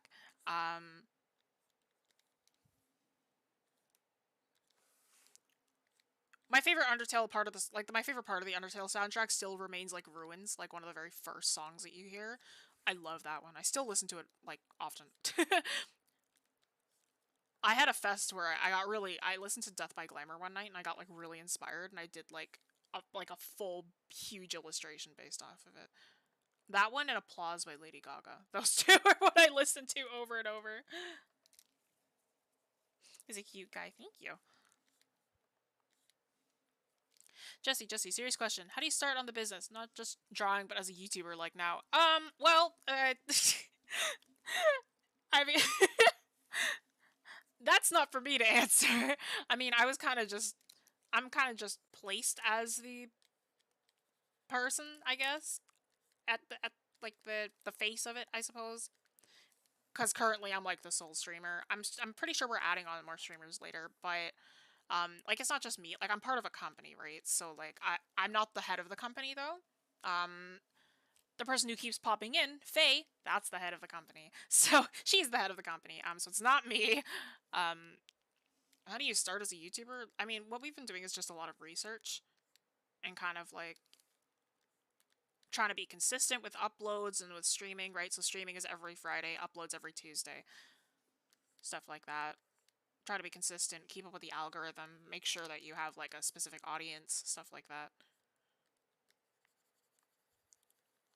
But overall, I have no clue.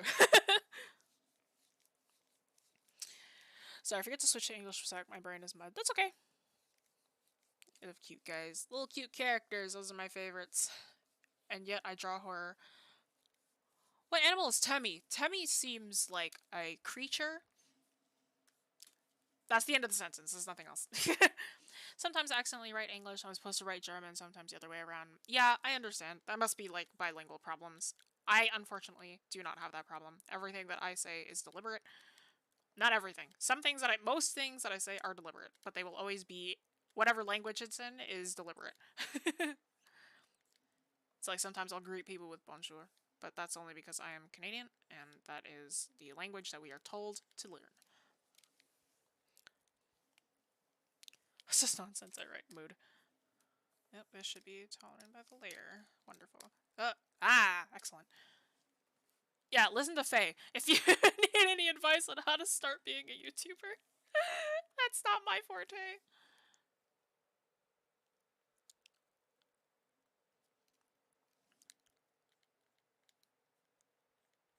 Satisfied with that reply. Alright, that's good. At least.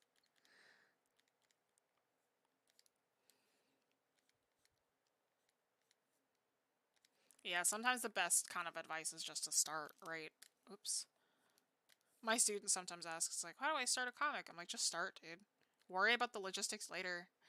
I planned my original comic run for like a week, and then I was just like, alright. I just started going because I felt like it. He's like, blip. Yep. Blip. Little fox blip. You notice that when I do fur, it's like very small strokes every once in a while, but then sometimes it's very long strokes. I should make this brush thicker.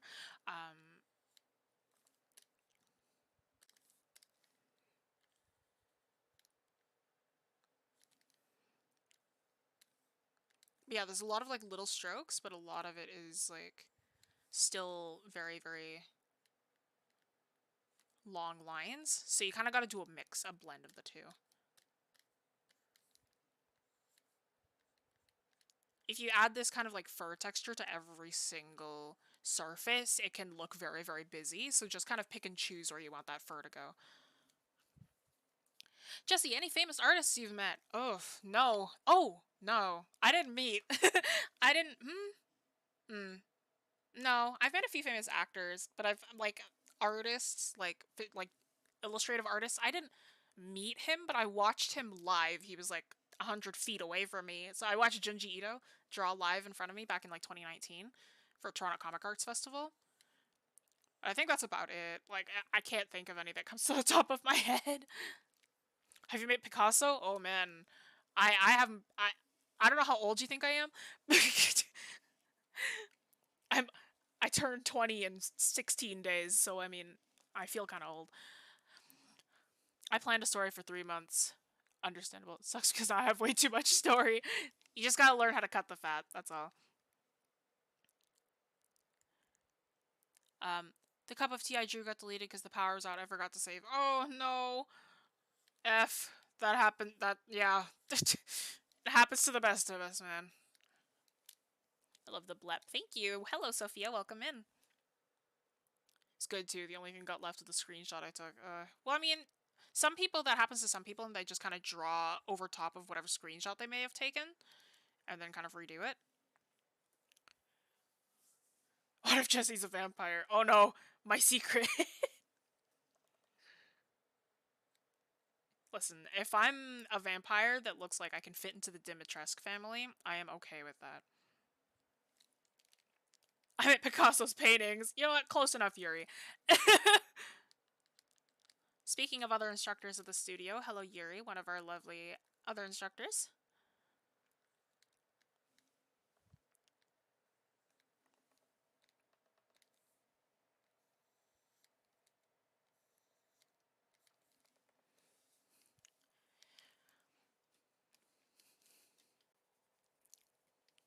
Vampire Mafioso. That sounds like a terrible game that I would absolutely play. Or like a movie. A terrible movie that I would absolutely watch. Starring John Wick. Starring Keanu Reeves. Vampire Jessie.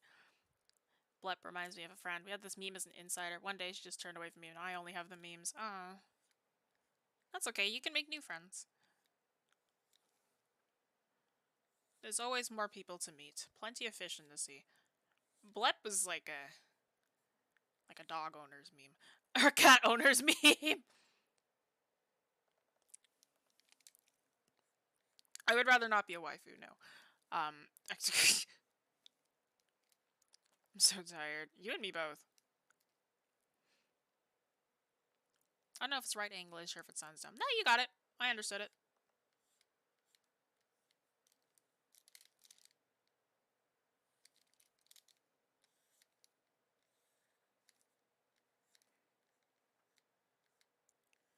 Yeah, I'm trying to match the line quality because I realized I was lining very, very thin in some areas, and I'm like, that doesn't match. It's a little bit harder when you're zoomed in, so that's why it's good to zoom out, but in this case, I'm like, he's very small, and I kind of need to zoom in a little bit for these lines to work, which is annoying because I wish I could zoom out a little bit more. And I guess I could, but, like, I don't want to. It's like, can I? Yeah, but, like, why? Why would I? Here's the best English I can read on the internet, I understand. I'm not tired. My brain is tired. I got that, like, big tired. You know what I'm saying? I'm, like, constantly tired, though, so, like, that doesn't say much. You know what I mean?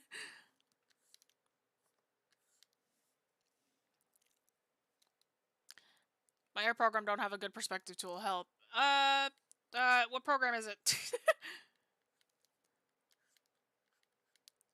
It's always good to learn perspective before you rely on a perspective tool anyway, but... You could just, like, make the perspective lines manually. That's what I have to do a lot. If I'm too lazy to open up Clip Studio and switch between my programs. Oh, did I draw a line there by accident? LOL, oops.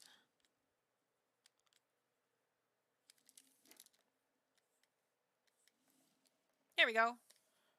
Fox. It'd be great if we could sleep like dolphins. I don't know how dolphins sleep. Do tell, because I don't know this. Hey Jessie, have you ever felt like everything changed 2018? Like the vibe is different since that year. The world is sadder since then. I mean, I thought that started in 2016.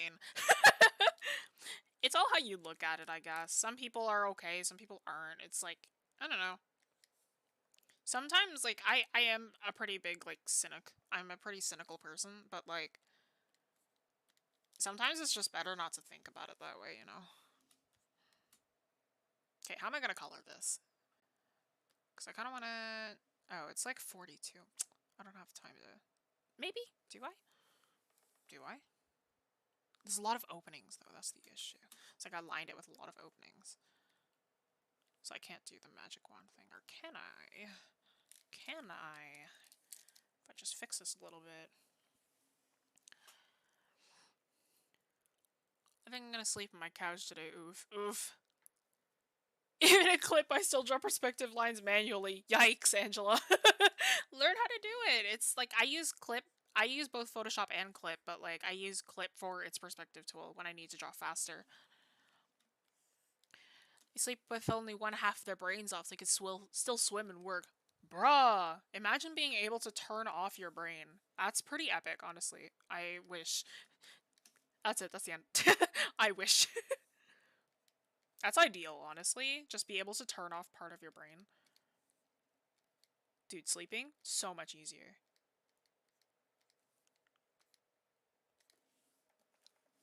Simply shuts off half of my brain. Last year was sad. I think it's getting better now. I think it's getting a little better. IBISPaint X is one of the best free apps for mobile. I used it when I first started digital art. You want to hear something epic? My first digital program was Photoshop, but like a totally legal, definitely 100% legal version. So I'm very used to very, like, crazy, like, complex programs. You don't often use perspective. I use perspective all the time. There's so many backgrounds in these new pages. Like, I'm like, the amount of perspective I have to do constantly. I love the challenge, though. I love doing backgrounds. I hate perspective. I just can't do it. Yeah. Feel sick. The water was strange. Oh my. We have perspective videos, though. Past perspective streams, if you want to kind of watch me explain it. We have up to 3-point perspective, so if you want to check those out, they're there. Haha, shameless plug. Good one, Jessie. Ah! Dang it! I thought I had it. Where is it open? Oh, there. Sorry, I'm just kind of closing up my lines to see if I can make this a little bit easier for myself. Oh, down here too.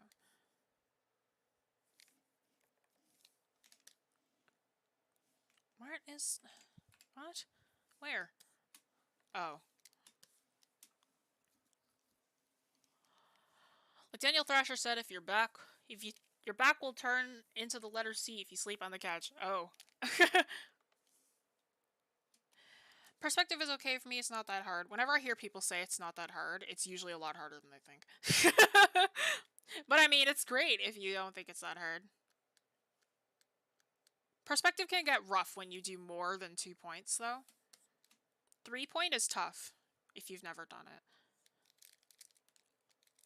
After you do it enough, though, it gets pretty easy. It's just sometimes, like, your accuracy or where you're supposed to put the perspective lines can be a little bit wonky, because not everyone knows where the range of your perspective lines should be to keep it accurate. Hey, Jessie, how do you learn art? You're so good. Thank you. I'm self-taught. I just practice like every day for like my whole life. You know, people hate to hear it, but practice makes perfect, you know. Yes! Let's go! But yeah, I'm mostly self-taught. The stuff... Oh, that's okay. I can just fix that myself. The stuff that I didn't learn myself, I learned from college, from other people. But again, not the hardest. Like, I kind of just, like, mostly just learned on my own, you know? Let's go! Okay. Completely destroyed on this domain anyway, guys. Genshin. Genshin, come help me. I'm sorry, I can't help you. I don't play Genshin. IBisPaintX is good, but lacks something with the perspective tool. Yeah, some programs have really good perspective tools, some of them don't. Check this out, still dumb. Just like telling a blind person to see. I mean, if you keep on telling yourself that, then you're not going to get any better, right? Placebo is a powerful thing. If you keep telling yourself you can't, then you can't. Whatever you tell yourself is going to end up being the truth.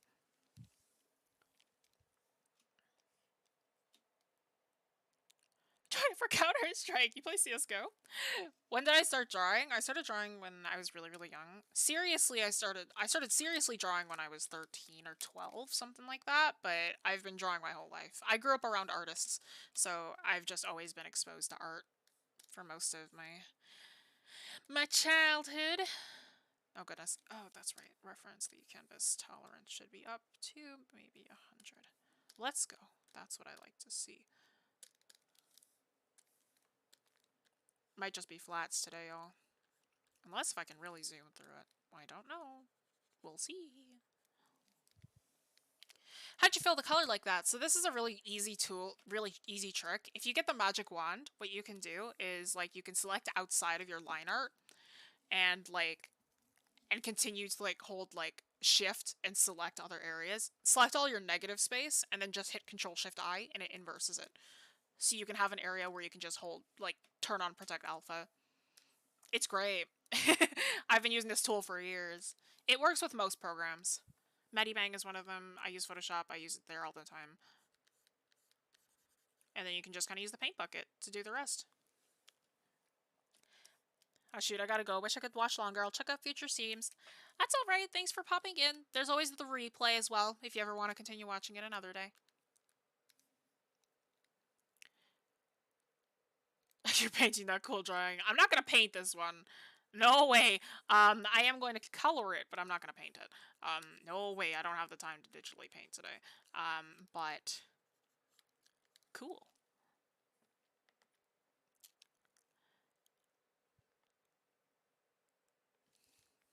But yeah, there's a lot of really fun tools that you can do with digital work. Like, I have to get real crafty sometimes when I'm teaching, because some people just don't have access to all the tools that I do.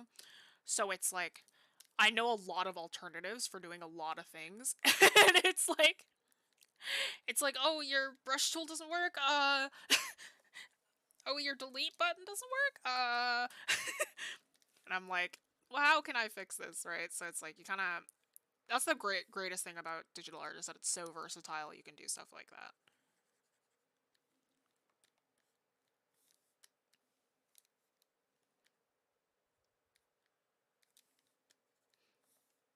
That brush tool not working is a true story, by the way, so if you want to... if you know... Yeah, it's... Sometimes, you know, we don't all have the same materials and whatever, so... But there's always solutions. Always solutions.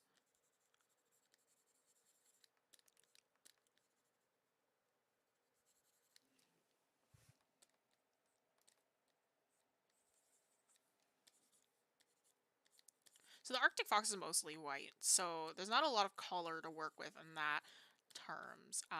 However, because I'm using a character of mine who is mainly comprised of warmer tones, I'll instead use that to kind of create something a little more contrasty, so I'll give him like more blues and more cold tones within the outfit. By the way, Jessie, when did you say you make your virtual classes? Gotta put on my agenda. Well, those are on the website, so if you'd like to check them out, what classes we offer, those are on the website where you can sign up there, wingcanvas.com. Those are on the, that's a link in the description. Currently, my classes run on Thursdays and Saturdays. I teach, me personally, I teach on Thursdays from 6 to 7:30 p.m. EST, and then on Saturdays, I have two classes. One is the same class that I have on Thursday, which is cartooning and anime, and I also run an art mentorship, which is like for more advanced people, but there's people of all ages within that class. I mean that, by the way. It's like there's like every age within that class. But yeah, I'm not the only instructor, though. There are other teachers within Wing Canvas that are just as good and probably better than I am. So if you have a different area of study that you'd like to focus on that isn't kind of more cartooning digital focused, then check out the other instructors as well. Any tips on drawing food? Texture. Texture is such a big thing when it comes to drawing food. If you don't get that texture right when you're drawing a food item, then it ends up looking kind of frumpy and gross. So you, like, food is a great way to study texture. Well, great timing. Hello, Lilith. I've been wanting to try my hand at learning draw furries for a change of pace. Too bad I missed the earlier part of the stream. Well, this is more anthropomorphic. We are talking a bit about mammal anatomy, so this is more to explore the kind of relationship between humans and mammals. Next week is birds, though, so really different change of pace.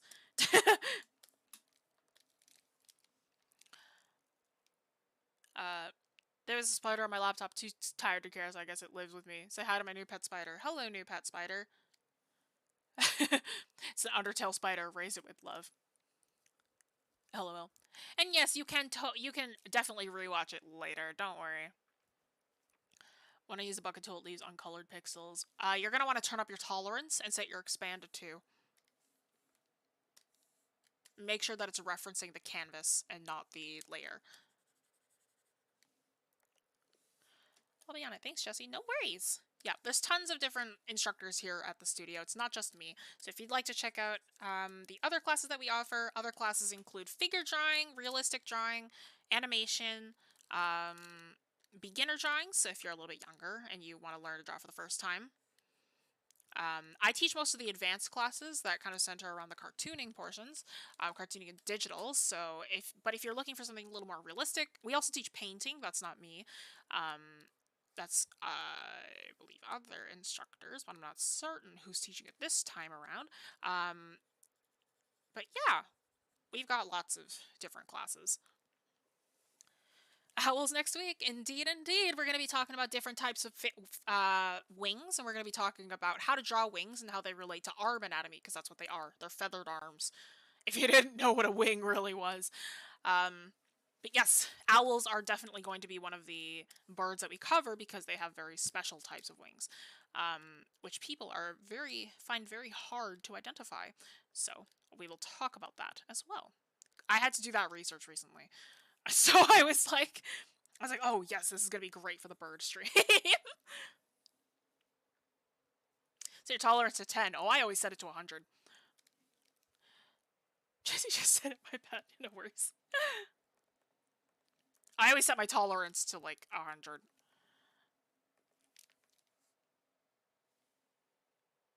Yes, owls. Owls. Owl wings are very fun to draw. They're difficult, actually, but they're very fun. There's a lot of nuance to wings, which people find very, very difficult.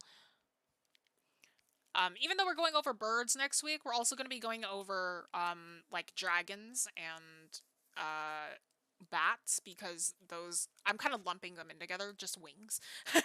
All kind of lumped together, because if you know how to draw one, you can draw the rest. I can draw Bonner. How is this? You can. Little fox is adorable. Thank you. Sorry, I just saw that.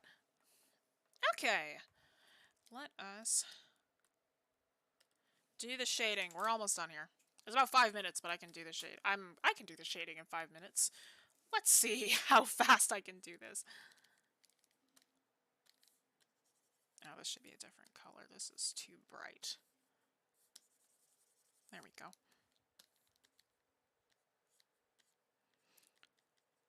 Make sure that when you're doing your shadows and you have like fuzzy stuff, imitate the texture within the shadow. It makes it look a little bit nicer.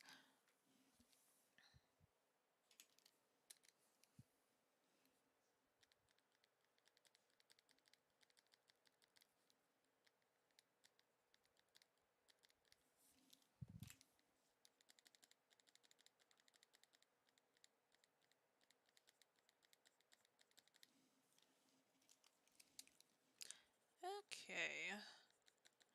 Yeah, it's always nicer to do your textures in your shadows.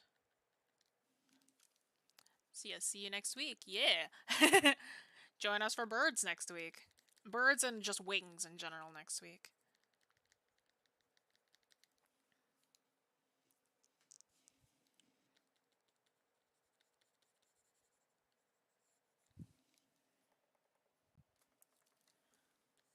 Bye. Are you leaving, Duru?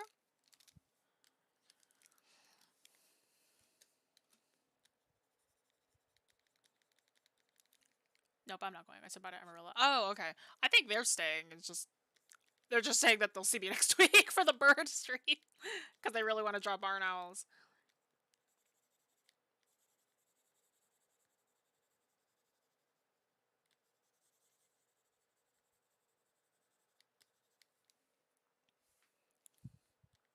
But if not, then goodbye, and I hope I see you next week.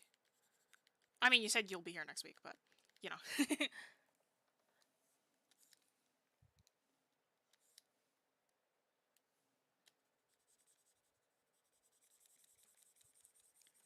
Okay. Oh, okay, you are leaving. Alright, then bye. I'll see you next week.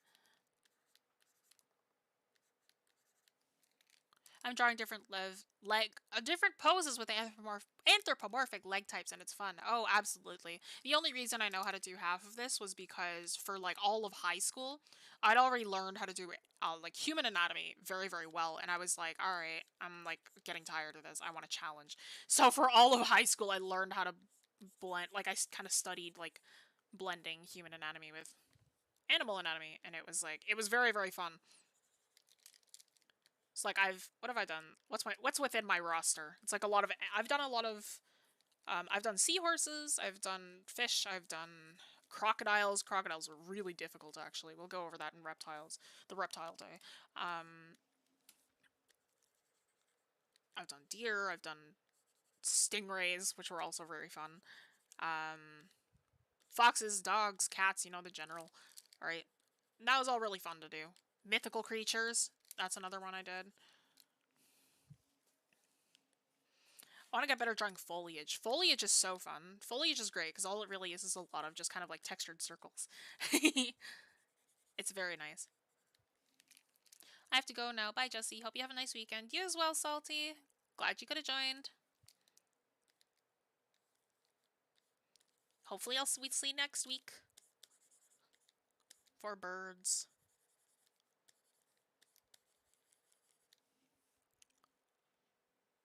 Have I drawn Toothless? I have, actually. The only reason I've drawn Toothless is because I needed to, because a student requested it. But I've drawn Toothless within a class before, but never on like my free time. But I was a very big dragon person when I was a kid. I loved drawing dragons. I still do like drawing dragons. I just don't have a need to very often anymore. So it's been a very long time. But we'll go over dragons during birds, funny enough. We'll go over dragons then, and we'll go over dragons during reptiles.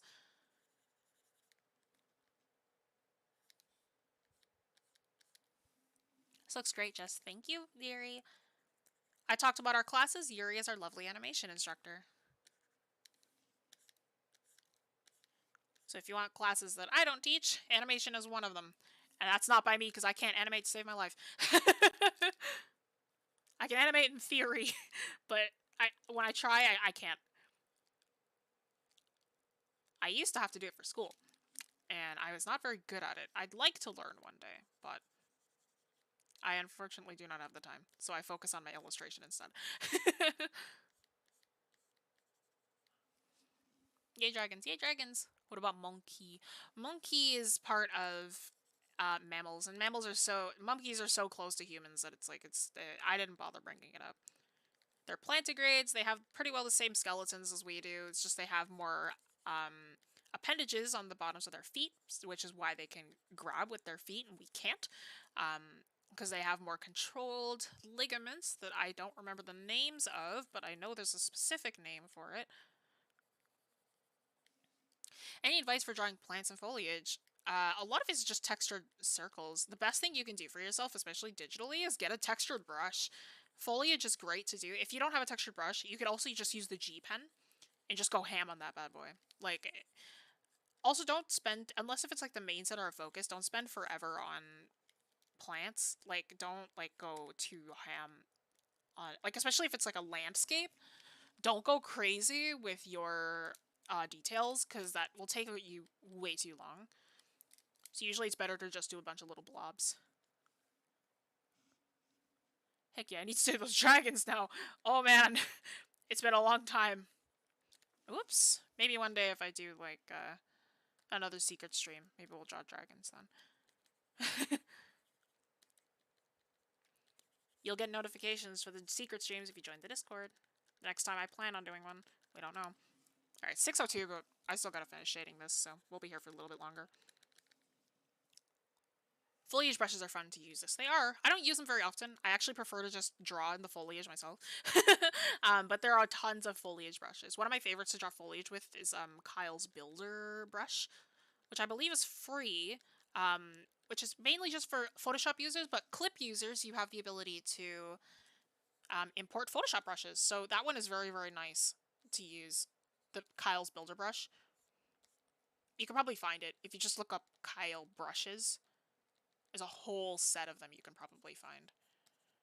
Because Kyle's brushes are so nice. I downloaded 2 sets, that's all you use now. Understandable. It's like I have a cloud brush and I have a foliage brushes, but I actually prefer to do them manually. It's just a preference, though. Jessie, have you ever worked or are working on a webtoon? You got a national talent for that. Thank you. I have a webcomic. It's still currently in the works as a rewrite. Yeah, the Kyle brushes are really great. But yeah, I am currently working on, this is one of the characters from it. His name's Mo.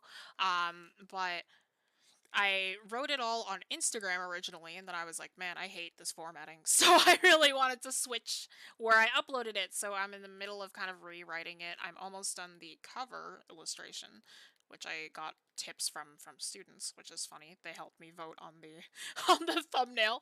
But yeah, so if you want to find it, the rest of the comic is on my Instagram, like the original run, but it's gonna change a little bit. Hopefully mid-June, which is when I can re-release, but we'll see. I think it's a good time to reboot my webtoons since school's almost over. Heck yeah! I made the hilarious decision to start Grayson when my first year of college started. So, you know. What's your webtoon about, if I can ask? Oh, of course you can. Grayson is the story about, it's a little boy he moves to. It's a 12-year-old boy he moves to a new town. And he gets possessed by a demon. That's the long and short of it. It's like a, people have said it's more of a drama than it is a slice of life. So it's like kind of like a drama mixed with like a little bit of horror in there. Mostly wholesome, but there is like it's spooky moments. The prologue is the scariest portion of the whole thing, I think. Until we get to like chapter 2, but that's a long way away. Yeah.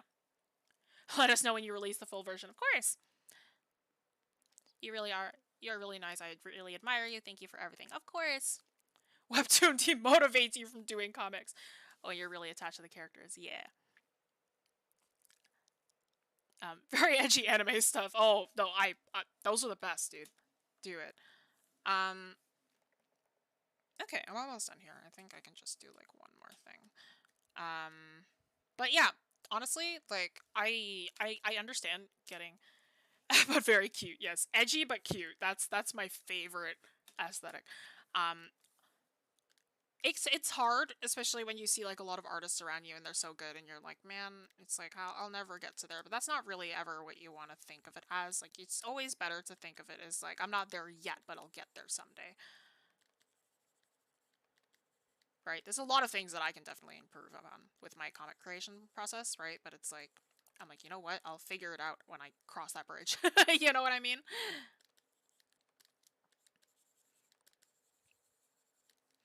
Okay, we're almost done. Almost done. 6:06. Okay, that's not too bad.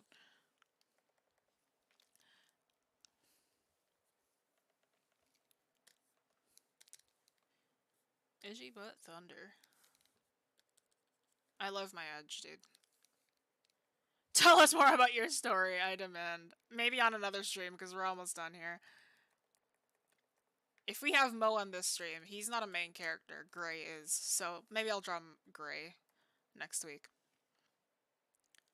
Edgy but tsundere. Oh, man, I can't stand tsundere characters. Well, now it's irritating me that it's a white background. I'm gonna just sneakily. It's annoying me. I gotta do something about that. I don't usually just like leaving it white. Okay. Pastel Goth is my favorite, mostly because of my favorite singer. Is it Melanie Martinez? I don't know any other Pastel Goth singers.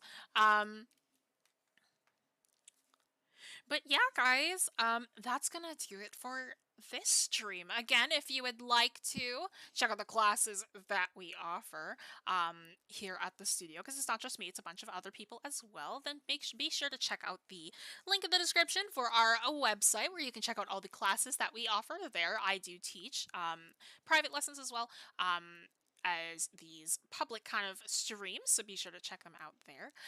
But if you would like to see this file and this file both as JPEGs, which will be on the Discord, check out the link in the Discord where you can download them, keep them, save them, do whatever you want them. Just don't repost them, and they're all yours to keep. I've been away from art for an exceptionally long time. It's just been a bit overwhelming to get back at it. Just wondering what advice you give for someone returning to art and wanting to learn that. You just practice, dude. Get back into practicing. Jump into it. Don't be afraid. If you worry too much about, just do what you enjoy. That's the best advice I can give. But yes, socials but there's a bunch of layers here.